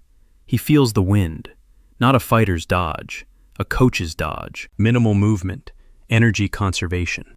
He'd done this 1,000 times in his life when he showed his trainees the trajectory of a punch. He'd become the target and dodge at the last moment so they could see the distance. Dahi strikes again and again. 5 punches. 6. Each one misses by centimeters. Jisu doesn't block, doesn't respond, just moves. A little bit, just enough to avoid being hit. She stops, breathing heavily. There's no anger in her eyes, just confusion. No one dodges a level 71 attack while standing still. No one dodges 6 times in a row without taking a single step. Jisu looks at her right hand. She strikes with her right. Every strike is with her right. And every strike with her right is a curse. He sees it on the map. Every strike costs her 0.2% of her liver function. 6 strikes, minus 1.2%. In 1 minute of fighting in the alley, she lost a week of her life. He says, "Stop." She freezes, not because she obeyed, because his voice sounds like you can't help but freeze. Not an order, not a shout, a quiet, heavy word that carries weight. He walks up to her, takes her right hand. She flinches. He doesn't let go, holds it gently but firmly, like a doctor holds a patient's hand. He looks at her fist, at her knuckles, red, scraped raw, old scars over new ones. She punches the walls, regularly, to release the pressure of the curse. Because if she doesn't release it, it builds up and breaks her from the inside. And if you let it out, it breaks you from the outside. A trap, a vicious circle. No manuals, no coaches. No one knows how to deal with curses. Hit harder until you drop dead. That's the whole method. Jisu lets go of her hand. He pulls a bandage out of his pocket. He's been carrying a bandage with him since the first week, a habit from a past life. He begins to bandage her arm, slowly, carefully, turn by turn. Dahi stands there. She doesn't move. She doesn't speak. She watches as he bandages her. No one has ever bandaged her arm. Never. She does it herself. Always herself. Jisu finishes. He ties a knot. He says he has an idea, that he thinks he can break her power down into stages. Not suppress the curse, not let it out in bursts, distribute it, in small portions, constantly, like a faucet from which a thin stream flows rather than bursting the pipe. Dahi is silent. Then she asks what kind of nonsense that is. Nobody does that. All the methods are written for normal people. Jisu replies that he doesn't use standard methods. He has his own. She looks at him. The alley is dark. The street light isn't on. She sees his face in the moonlight, calm, attentive, without fear, without pity. He doesn't pity her. He looks at her as if she were a problem, like a student with a specific technical problem that can be solved, not cured, solved. She says she'll think about it. She leaves. She doesn't look back. Jisu stands in the alley. His ribs ache from the first blow. He rubs his side. He walks to the dorm, lies down, stares at the ceiling, thinks about Dahi, about her load chart, about the 20 steps he can already see in his head. 20 humiliatingly simple exercises. The first one, clench your fist for 3 seconds, unclench for 5. Repeat 20 times. Control the release, not the force, the rhythm. She doesn't show up the next day, or the day after that. On the 3rd day, Jisu finds a note on his door. Clumsy handwriting, 1 line, where and when. He smiles. He writes a reply. Zari Hall, 6 in the morning. A week later, Dahi comes every morning. At 6, before the group training starts. Jisu gives her the first step. Clench. Unclench. 3 seconds. 5 seconds. She curses, says it's kindergarten, that she's level 71, not a 3-year-old. Jisu doesn't argue. He tells her to do it. She does it. On the 4th day, she notices. The pressure of the curse, which usually squeezes her ribs like a hoop by evening, has weakened. It hasn't disappeared. It's weakened. On the 5th day, for the first time in 5 years, she falls asleep without painkillers. She wakes up at 6 in the morning. She goes to the Zari hall. Jisu is already there, brewing tea. 90 seconds. She stands in the doorway, watching him. The guy with the thermos who, 2 days ago, took a level 71 blow to the ribs and responded with a bandage, who didn't ask why she attacked him, didn't complain, didn't get scared, just bandaged his arm and suggested a method. Something inside her shifts, quietly, like a lock clicking. She doesn't understand what it is, not yet. She enters the hall, sits down on the mat, says, "Let's do the 2nd level." Jisu pours her some tea, replies, "Tea first." She takes the cup. She drinks. The tea is hot and slightly bitter, just the way she likes it. She hadn't told him how she liked it. He just saw. 2 weeks later, Dahi comes to Zari's dorm and says she wants to transfer to the group. Yinji looks at her. Level 71 in a group where the maximum is 13. Dahi sits on the floor next to the others. She crosses her legs. She looks at Jisu. She says, "Well then, teacher." She pronounces the word teacher with an intonation that makes something inside Jisu tighten. He recognizes that look, from the bottom up, full of hope, with a trust that hasn't yet realized itself. He saw that look in the girl at the crosswalk. He nods. He says, "Welcome to Zarya." 12 becomes 13. With Dahi's arrival, the balance in the Zarya group shifts. Level 71 among levels 8 to 13 is like a full-grown bear in a room with kittens. For the first 2 days, Zarya's students give her a wide berth. Not because they're afraid, it's because they sense the difference. The mana around Dahi is denser, heavier. When she clenches her fist, the air around her shudders. Yinji sits in his corner and stares at Dahi with wide eyes. Teiho pretends he doesn't care. It doesn't work. Jisu watches. He knew this would happen. In every team, there comes a moment when someone arrives who is orders of magnitude stronger than the rest, and the team either accepts him and grows, or it breaks apart. He doesn't interfere. He waits. On the 3rd day, Dahi practices the 2nd stage of curse control in the corner of the hall. He clenches and unclenches his fist, rhythmically, slowly. The mana release is minimal, a thin stream, not an explosion. Yinj approaches, silently. She sits down next to him. She watches. Then she quietly asks if it hurts. Dahi glances at her. She wants to snap back. Habit. 5 years of habit. Don't let anyone in. Don't show it. Don't be weak. But Yinji isn't looking at her with pity, with interest, like someone who also knows what it means when your body won't obey you. Dahi answers, "Sometimes." Yinji nods. She says that when she first started running here, her legs hurt so much she couldn't sleep. And then the teacher told her to breathe on the 3rd step, and it got easier. She calls Jisu teacher, naturally, without any drama, like a fact. Dahi is silent. Then she says that breathing is for runners. She has something else. Yinji shrugs. She says maybe. But the teacher finds what works for everyone. She stands up. She leaves. Dahi watches her go. Then she clenches her fist again. 3 seconds. 5 seconds. A week later, Dahi starts warming up with the rest of the group, not following her own program. The group one.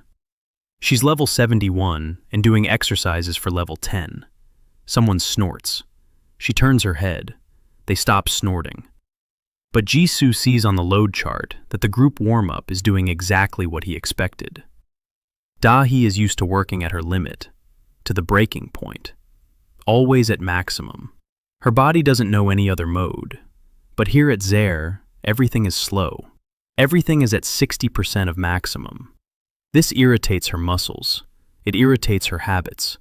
And that is exactly what is needed. Her body begins to relearn, to remember that there is a mode below maximum, that she can move without pushing to the breaking point, that strength doesn't have to be an explosion. By the middle of the 4th month, Dahi moves to the 4th level out of 20. The pressure of the curse has decreased by 30%. She sleeps 6 hours, without pills. The pain in her ribs comes only in the evening, not in the morning. Her liver shows 67% on the load chart. It was 64, a 3% recovery in a month. For the Kim clan's curse, this is a miracle. For Jisu, this is the 4th stage out of 20, 16 more to go. One evening, Dahi shows up at Zari's dorm at 3 in the morning, drunk, with a split lip, in a torn uniform. Jisu opens the door to the communal kitchen, looks at her. She's standing in the doorway. She sways, blood on her chin. Her sleeve is torn off. She waits for him to speak, waits for a rebuke, or a shout, or a contemptuous silence, waits for him to turn away. Everyone turned away, always. Jisu silently opens the door wider, silently leads her to a chair, sits her down, takes out a first aid kit, treats her lip, antiseptic, band-aid, quietly, carefully, just like when he bandaged her arm in the alley. Then he takes out a needle and thread. He sits down at the old sewing machine belonging to the building manager, which he fixed last week. He sews, stitch by stitch, the sleeve, the seam on the back, the lining. An hour, 2. He doesn't ask a single question, doesn't ask where she was, who she fought with, why she's drunk, nothing. Dahi sits on a chair, watches him sew. Silence, just the clatter of the machine and the hum of the fridge. At 5 in the morning, he sets a bowl of hot rice in front of her, says he doesn't know what happened to her today. He knows she has training at 7 tomorrow. Eat and sleep for 2 hours. Dahi takes a spoon. She eats, silently. The rice is hot, bland, just plain rice. She eats and doesn't cry. She doesn't know how to cry. She stopped a long time ago. But in her load chart, Jisu sees something he hadn't seen before. The emotional index. For the first time in 5 years, it's dropping. Not into the red zone, the other way, down, toward normal. Something inside her has let go. Not everything, just a small piece, like the first crack in a wall. He doesn't let it show. He puts away the sewing machine, washes the bowl, goes to his room. Dahi lies down on the couch in the common room, falls asleep instantly. For the first time in 5 years, without pain, without pills, and without fear. In the morning, she wakes up at 7. Training. Gym. Everyone's already there. Jisu is standing by the marked-out lanes, a thermos in his hand, a towel over his shoulder. He sees that Dahi has arrived. He nods at her, just like he does to everyone else, without paying much attention, without pity, without talking about last night, as if nothing had happened. She takes her place in line. She starts her warm-up. Yinj is next to her. T is next to her echo. Next to her are 12 people who are also nobodies. Dahi does the first exercise. She clenches her fist. 3 seconds. Unclenches it. 5. And she thinks that if this man ever asks her for anything, she'll do it. Anything. It's not a decision. It's a fact. Like gravity. That morning, a black car with no license plates pulls up to the academy gates. A man gets out. Tall. Thin. In a long black coat, out of season. Thin glasses on his face. Behind the glasses, eyes that don't blink. He presents a document at the gate. The document is real. The name is fake. The title, Auditor of the Education Department. In reality, he is the second inspector of the Council of Levels. Not like Minsu. Minsu was sent to observe. This one was sent to decide. He walks through the academy grounds. He looks at the students, at the buildings, at the training grounds. The scanner in his glasses is not standard. He doesn't see levels. He sees mana traces, energy imprints. And when he walks past the Zarya group's hall, He stops, because the mana traces around this hall are unlike anything in his database. The mana density inside the building is 4 times higher than normal. The structure is anomalous.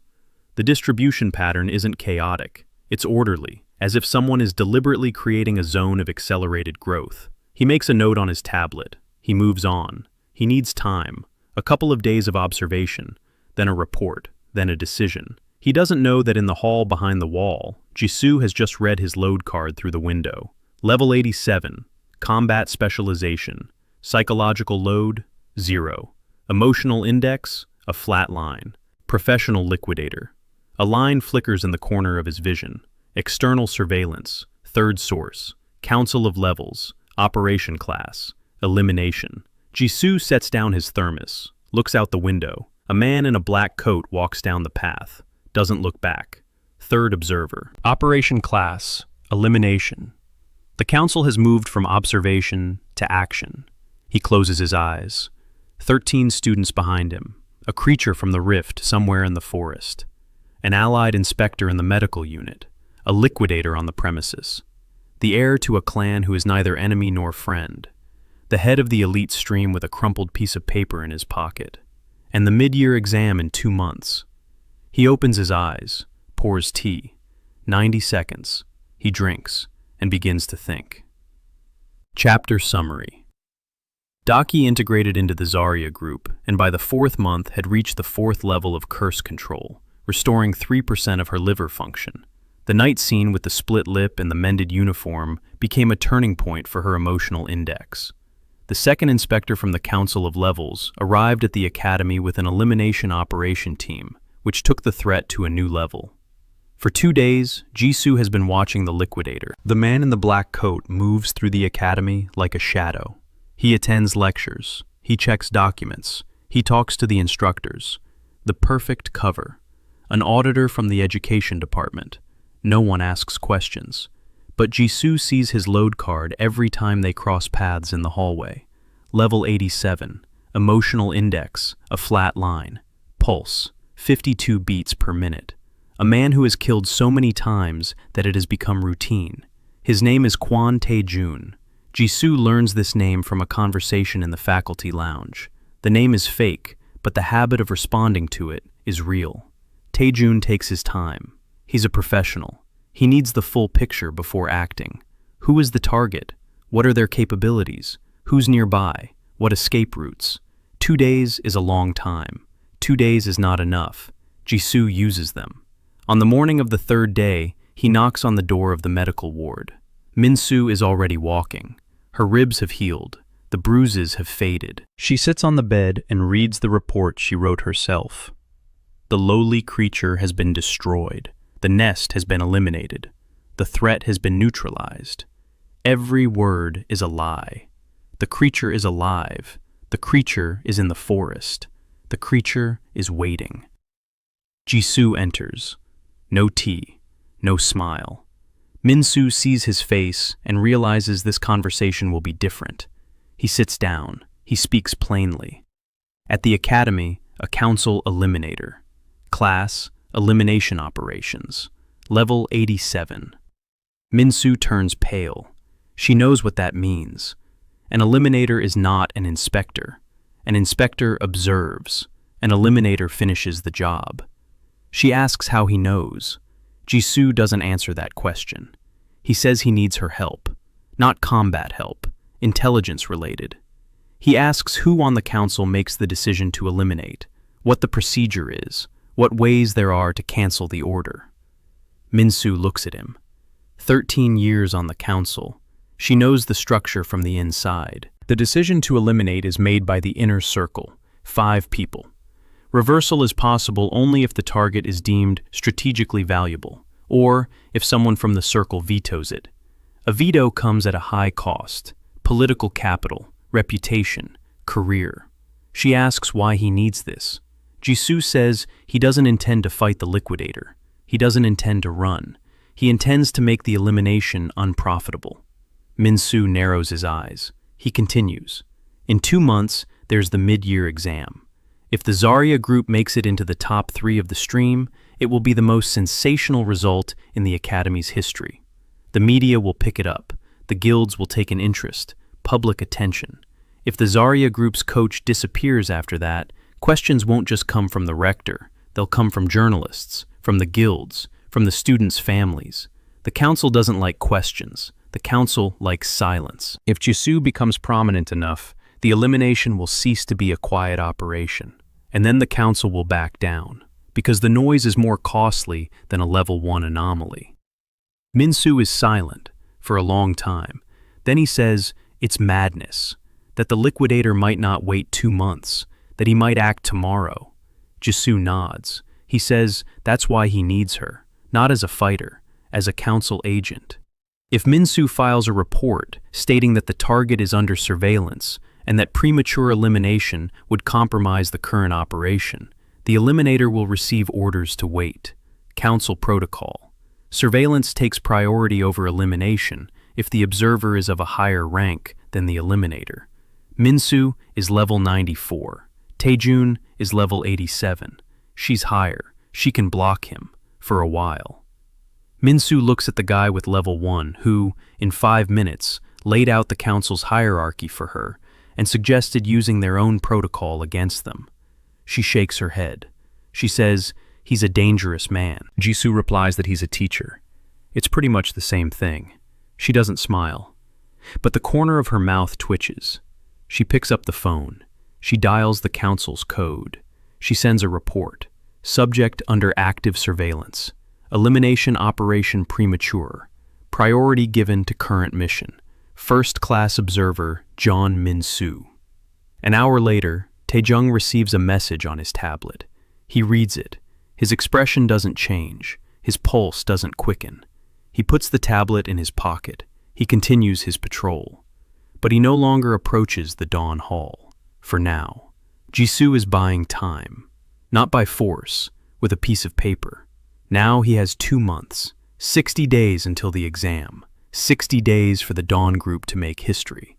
He returns to the hall and begins working. The intensity is rising. Not the workload, the intensity of the method. Every day, every student learns a new element. The third combination, the fourth, basic tactics for working in pairs. Jisu splits the group into pairs, Yinj and Taeho. Their styles complement each other. She is fast and low, he is tall and powerful.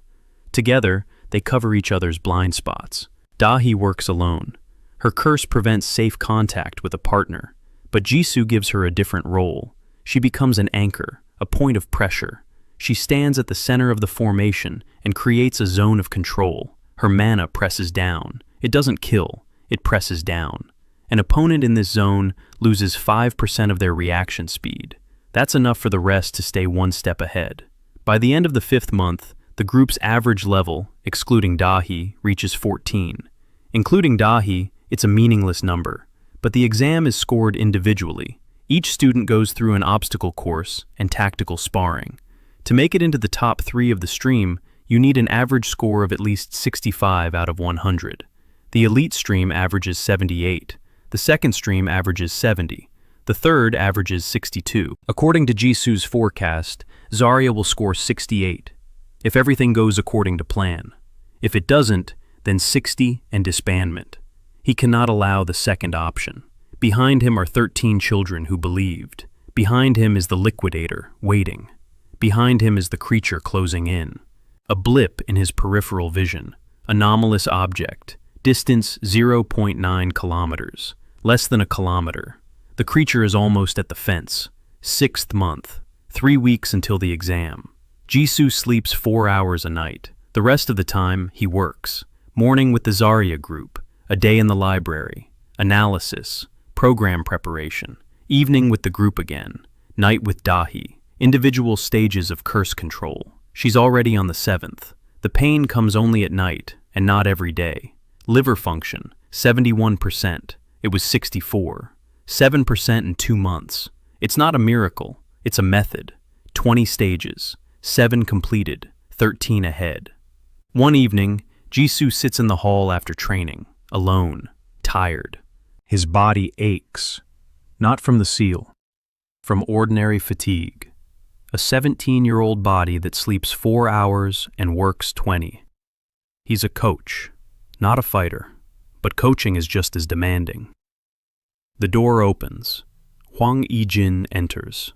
A quiet girl with a family sword, Yuna's friend, level 44. She's gone from 40 to 44 in 3 months. Not thanks to Jisu. On her own. She's coming to the Dawn Hall for the first time. She stands by the door, sword on her back. It's too big for her. The hilt is too long for her palm. The balance is off. She compensates with her grip. She strains her right wrist. Load chart. Right wrist at 62% capacity. Chronic overload. Another 6 months and arthritis will set in. At 17. She didn't come to train. She came to ask. Yuna has been coming home a different person for 2 months now. She's calmer. Her shoulder is better. She started sleeping an hour longer. She started eating proper meals. Yi-jin wants to know what's going on. Jisu offers her a seat. She sits down. He pours tea. She drinks. She's silent. Then she says Yuna won't admit it. She won't say that someone is helping her. Because Yuna doesn't know how to accept help. Jisu nods. He says he knows. Yi-jin looks at him, then at her sword. She says she inherited the sword from her father. Her father died at the rift 3 years ago. The sword is all she has left. She can't replace it, can't remake it. It's a memory. Jisu holds out his hand. It's okay. She slowly removes the sword, places it in front of him. He takes it, not as a weapon, as a tool. He examines the hilt, the balance, the weight, the length. He measures Yi-jin's palm by eye, compares. The hilt is 4 centimeters longer than necessary. The center of gravity is shifted toward the tip by 6 millimeters. For a man who is 180 centimeters tall, this is the perfect balance. For a girl who is 164 centimeters tall, it's a death sentence for her wrist. He says he won't replace the sword. He won't change the blade. He'll rewrap the hilt. He'll shift the balance with the wrapping. 4 centimeters can be compensated for without changing the design. Yi-jin looks at him. Her eyes are moist. She is silent. She nods. Jisu takes the sword. He goes to the old blacksmith at the academy, the very same one who repaired his teapot during his first week. The old man grumbles. He says swords aren't teapots. Jisu explains that he needs new grip wrapping. He shows him. He explains. The old man listens. Then he falls silent. He looks at Jisu. He says that in 40 years of work, not a single student has ever come to him asking to rebalance a sword to fit someone else's hand.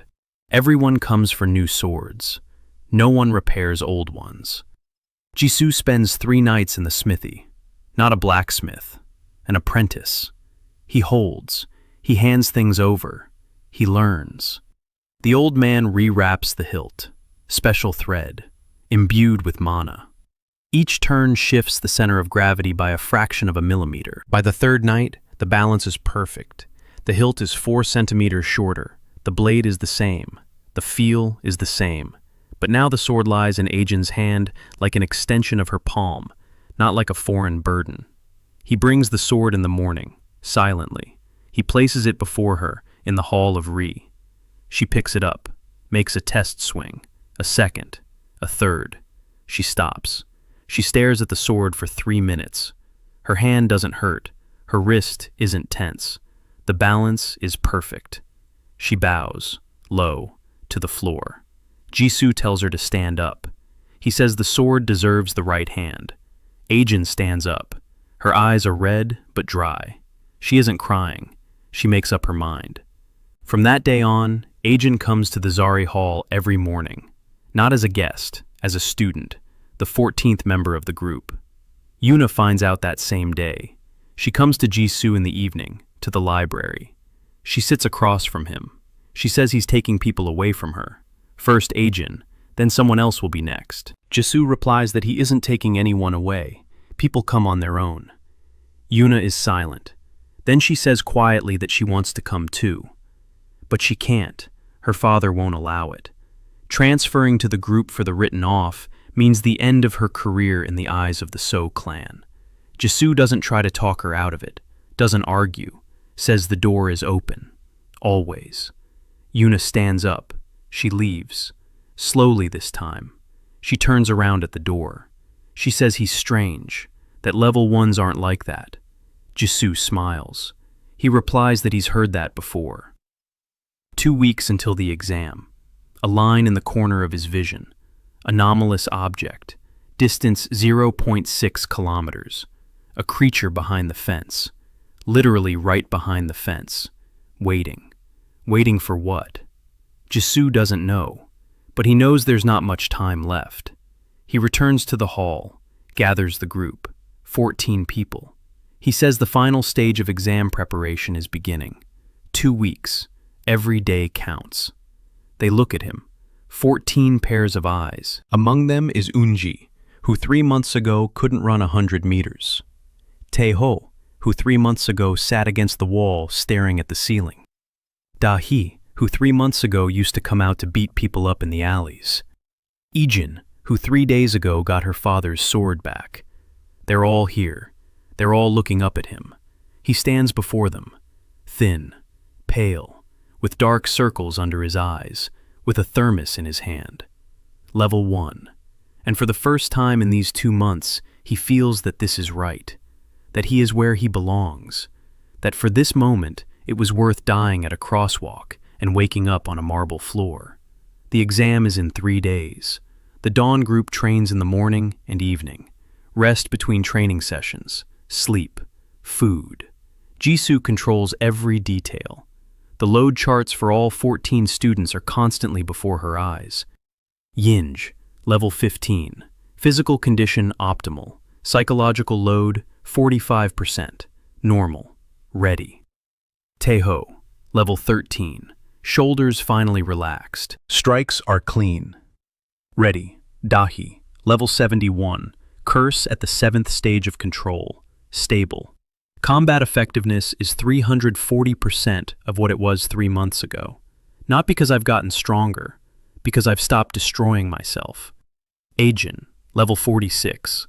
The sword is balanced. The wrist is recovering. Movements have become 20% more efficient. The remaining 10. Everyone has improved, everyone. Not a single exception. The group's average level, excluding Dahi, is 14.8. With the tactical bonus for teamwork, the projected exam score is 69. Top -3 starts at 65, a 4-point margin. Tight, dangerously tight, but enough. The day before the exam, Jisu cancels training. Instead, he gathers everyone in the dorm kitchen. He puts the kettle on. He lays out the cookies he bought at the kiosk by the gate. Cheap, in red packaging. He says there's an exam tomorrow, that he believes in each of them, that they're ready, that the only thing he needs from them is for them to step onto the court and do what they do every day in this gym. No more, no less. Exactly the same. Silence. Then Yinjae quietly says he's scared. Taeho says he is too. Dahi says he isn't scared, and everyone knows he's lying. Ejin silently breaks the cookies into pieces. Jisu pours tea. He hands it out. She says it's normal to be afraid, that fear is a sign that you care, and that the only people who aren't afraid before an exam are those who have nothing to lose. But they have something to lose. They've earned this over the past 6 months. Every step, every breath on the 3rd step, every morning at 6 o'clock. This is theirs. No one will take it away, even if everything goes wrong tomorrow. They finish their tea. They go their separate ways. They lie down. Some fall asleep. Others toss and turn. Jisu sits alone in the kitchen. He looks out the window. Night. Silence. A line. An anomalous object. Distance 0.4 kilometers. 400 meters. It's behind the fence. Standing there, not moving, waiting. Jisu sets down his cup. He walks to the northeast fence. He steps outside. The night air is cool. Stars. Moon. Beautiful. A forest beyond the fence. Darkness. And somewhere in that darkness, a 4-meter-tall creature that's jamming the scanners. He stands by the fence. He stares into the darkness. The number flashes. 400 meters. 398, 395. It's moving, slowly, toward him. He stands, doesn't move, doesn't take his finger off the sensor, stands and waits. 380, 370, 360. It has stopped. It stands. He stands. Two figures in the darkness, separated by a fence and 300 meters of forest. Then the creature retreats. 370, 380, 400, 420. It leaves. Not because it's scared, because it's not the right time. She's waiting, too, for something. Jisu stands by the fence for another 5 minutes. Then she leaves, lies down, closes her eyes. The exam is tomorrow. Morning. The Hyungyang Academy training ground. The stands are full.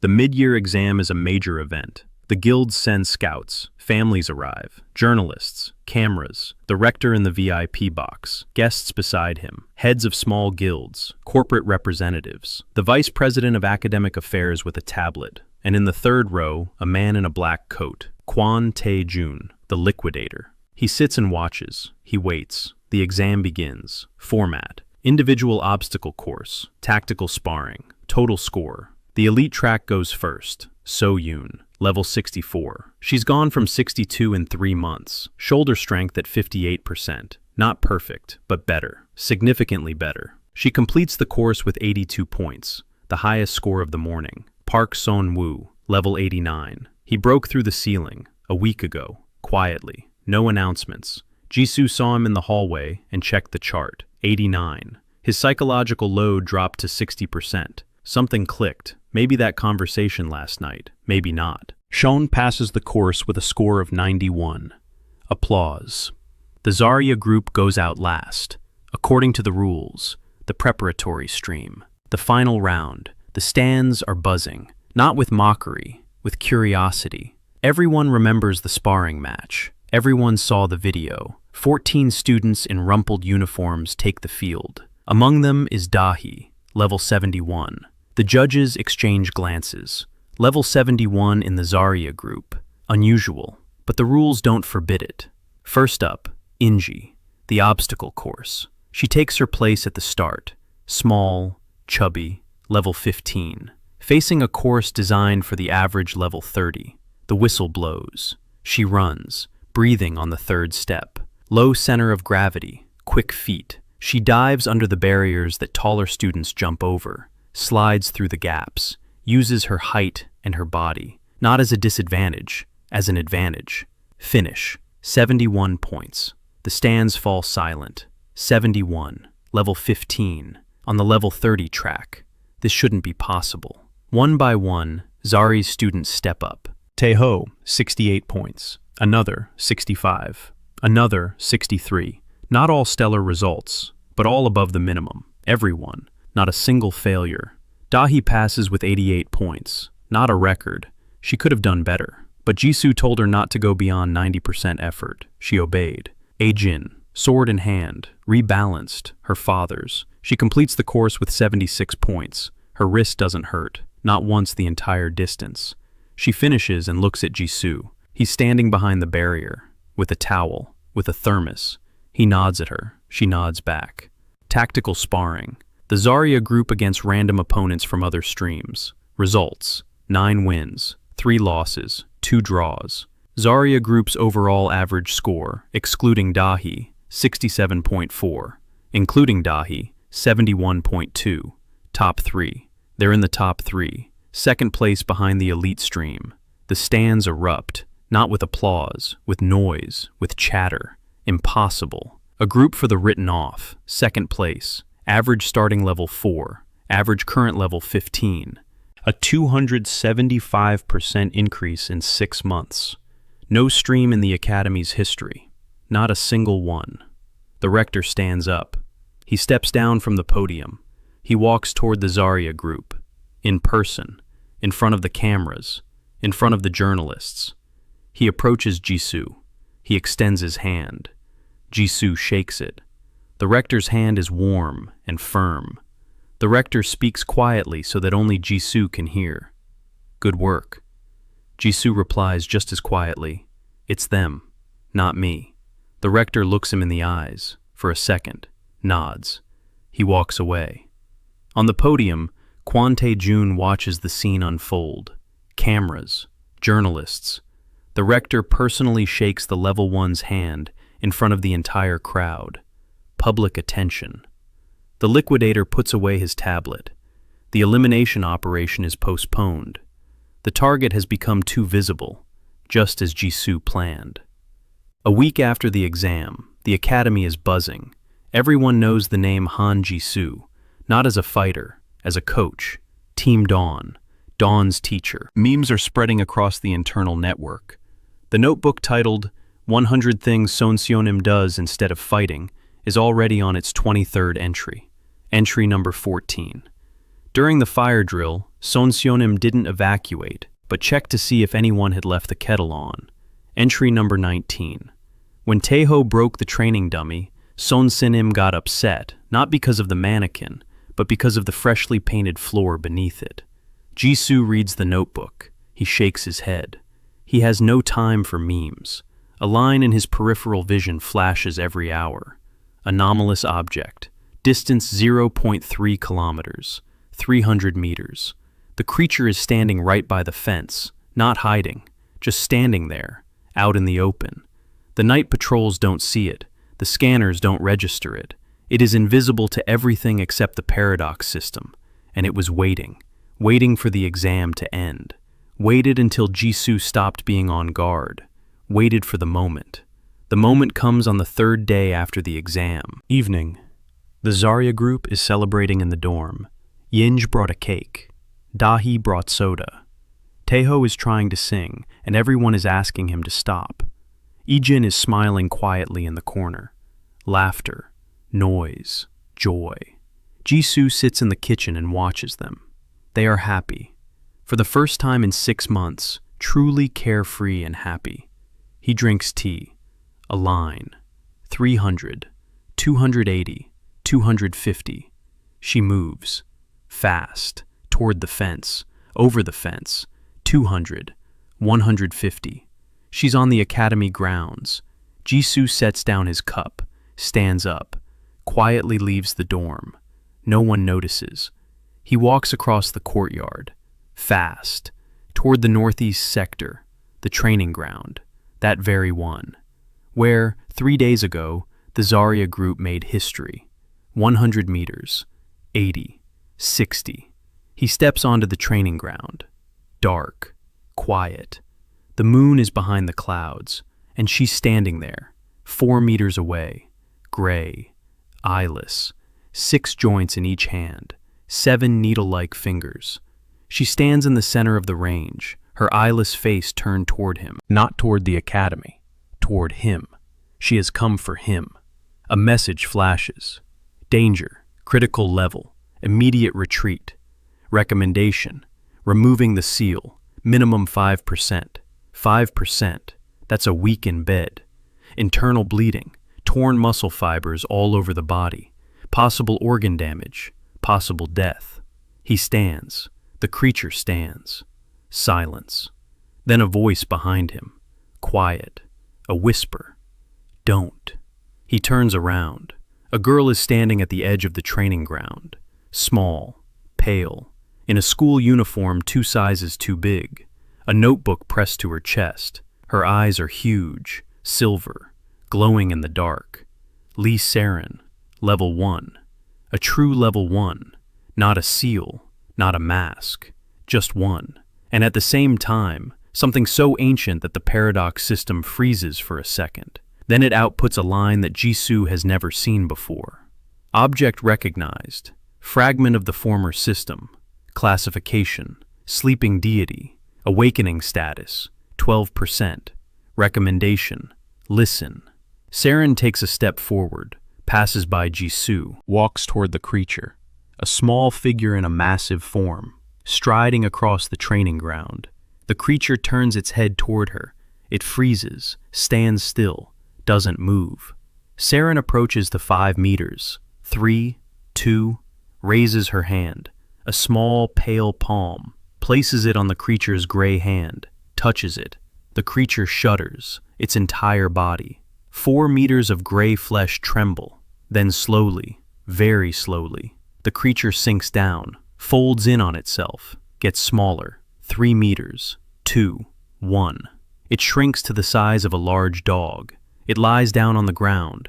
Its eyeless head presses against Saren's feet, like an animal that has found its master. Saren turns to Jisu.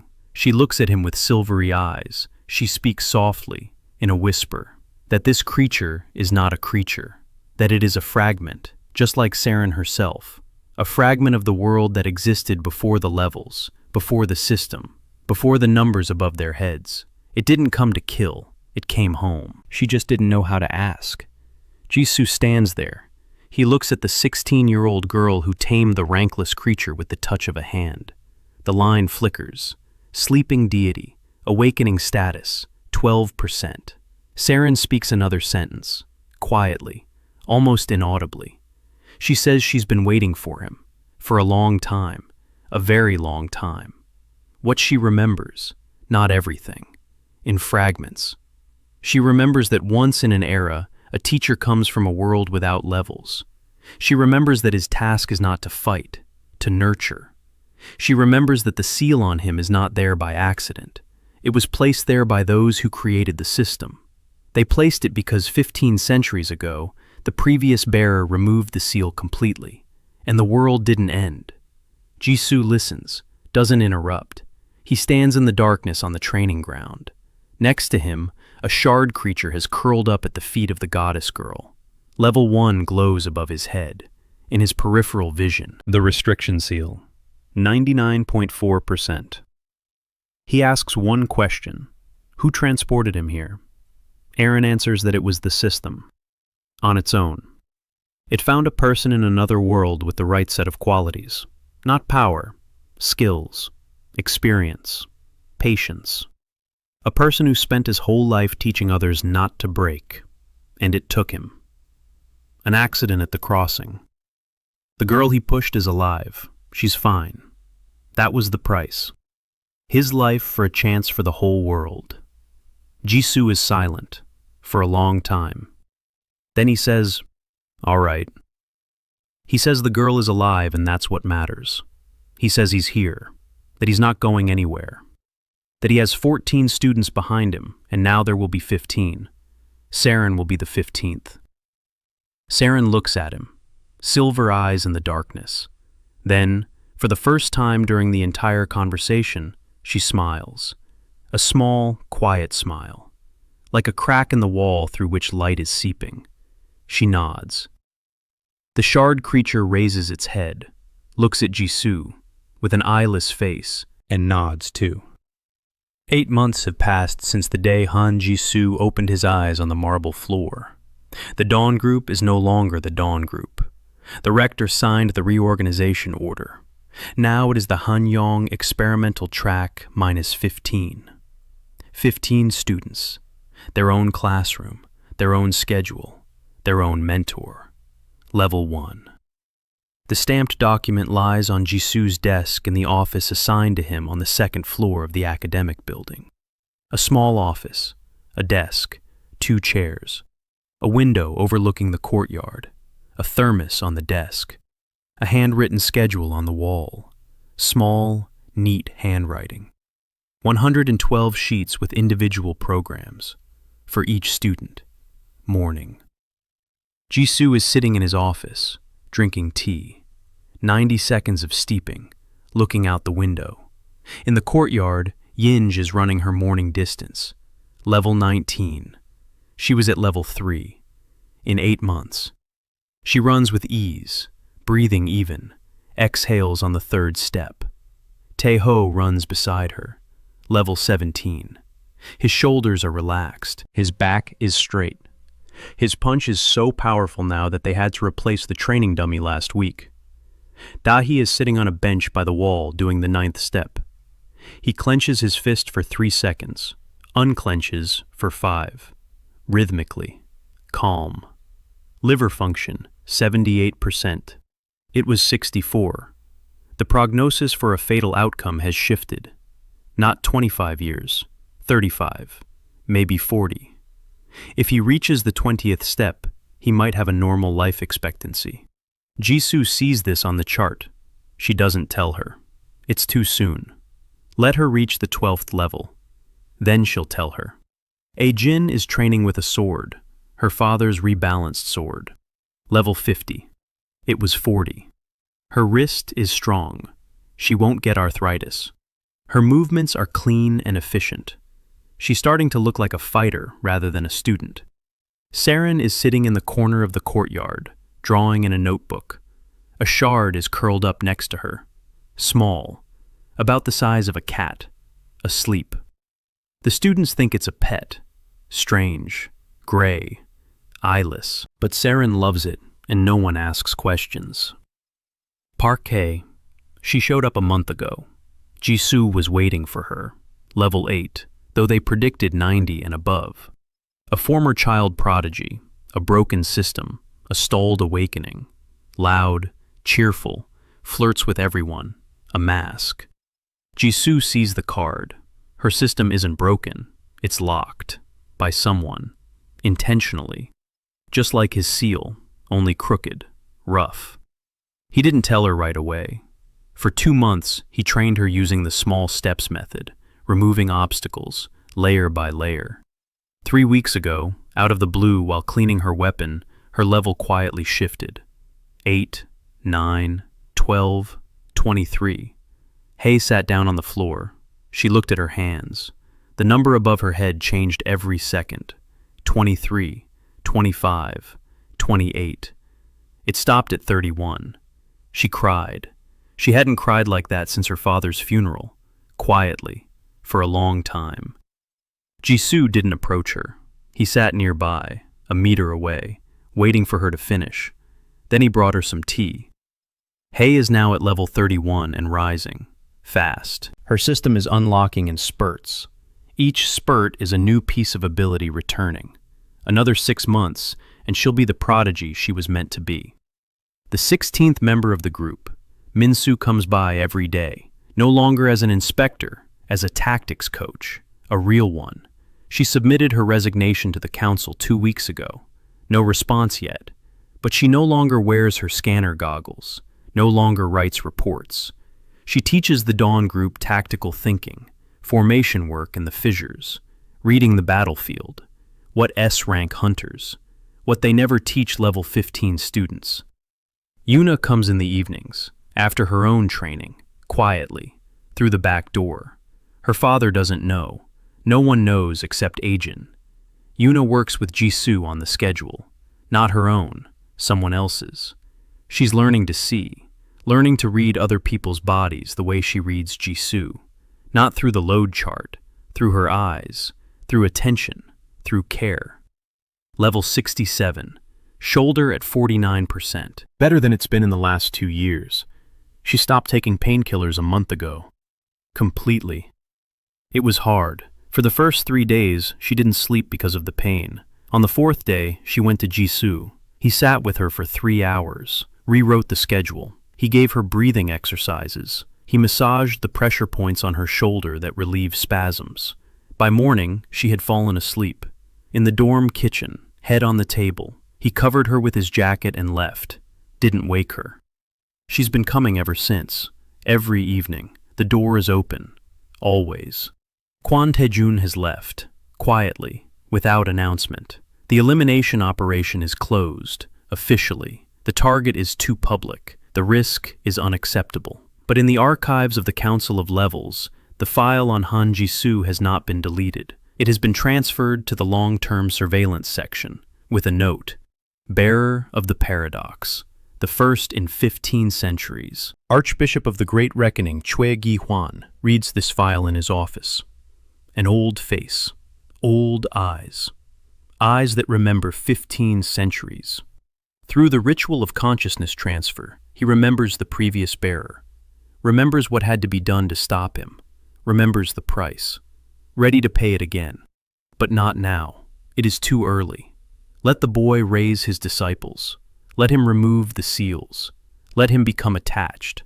The more he becomes attached, the more painful the loss will be, and he will lose. The Archbishop closes the file, sets it aside, looks out the window of his cathedral. Numbers above the city. Millions of numbers, levels, above every head. The system he helped create. The system the bearers want to destroy.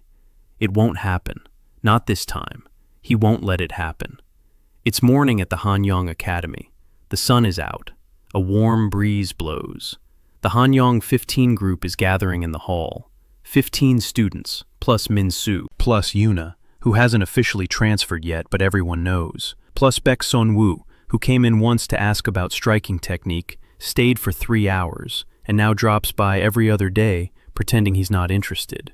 The hall is full, lively, noisy. Eunji is arguing with Tae-ho about who's mopping the floor today.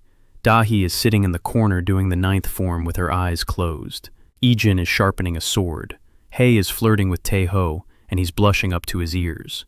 Se-rin is drawing in her notebook. Oskalok is sleeping at her feet. Min-soo is drinking tea and reading a tactics textbook. Yuna is standing by the door, pretending she just happened to be passing by. Sonu is standing in the hallway, pretending he's never even here. Jisu is standing in the center of the hall, watching them, all of them. Each person's load chart is before her eyes. Eunji, physical condition excellent, psychological load 30%, normal, happy. Tae-ho, same. Dahi, the curse is under control, no pain, sleeping without pills, alive. Ijin, wrist is fine, sword is obedient, father would be proud. Hae, system unlocking, level rising. The clown mask is cracking, beneath it a real smile. Se-rin, awakening at 14%, remembering more. The more she remembers, the more it hurts.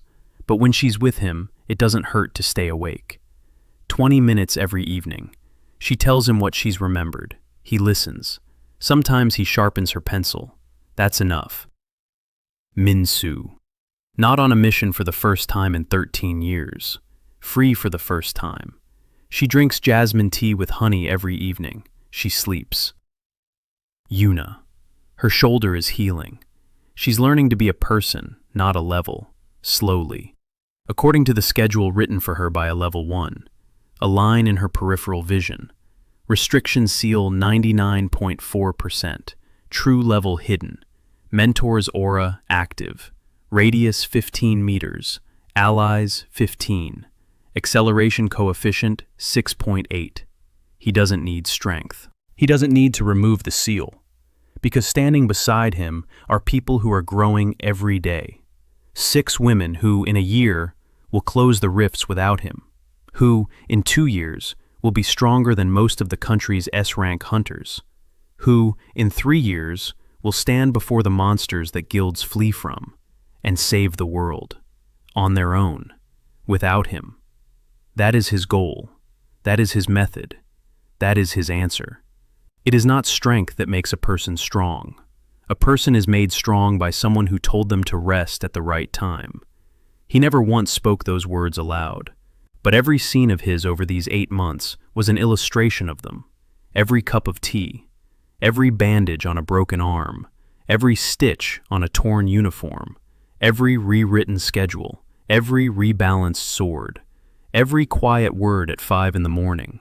Eat and sleep for 2 hours. He stands in the hall. 15 people surround him, noisy, warm. Sunlight streaming through the window, tea in a thermos. 90 seconds. He pours the first cup, sets it down, pours the second, the third, hands them out, to everyone. Eunji first, then Tae-ho, then Dahi, Ijin, Hae, Se-rin, Min-soo, Yuna, the rest, to everyone. Then he pours himself a cup, last. He drinks. Hot, slightly bitter, perfect. A line in the corner of his vision flickers quietly and steadily, as always. Restriction seal, 99.4%, no stage required. The cause was sealed by the students. Good work, mentor. Jisu finishes his tea, sets down the cup, claps his hands once, speaks quietly, calmly, with that same half smile. All right. Let's begin.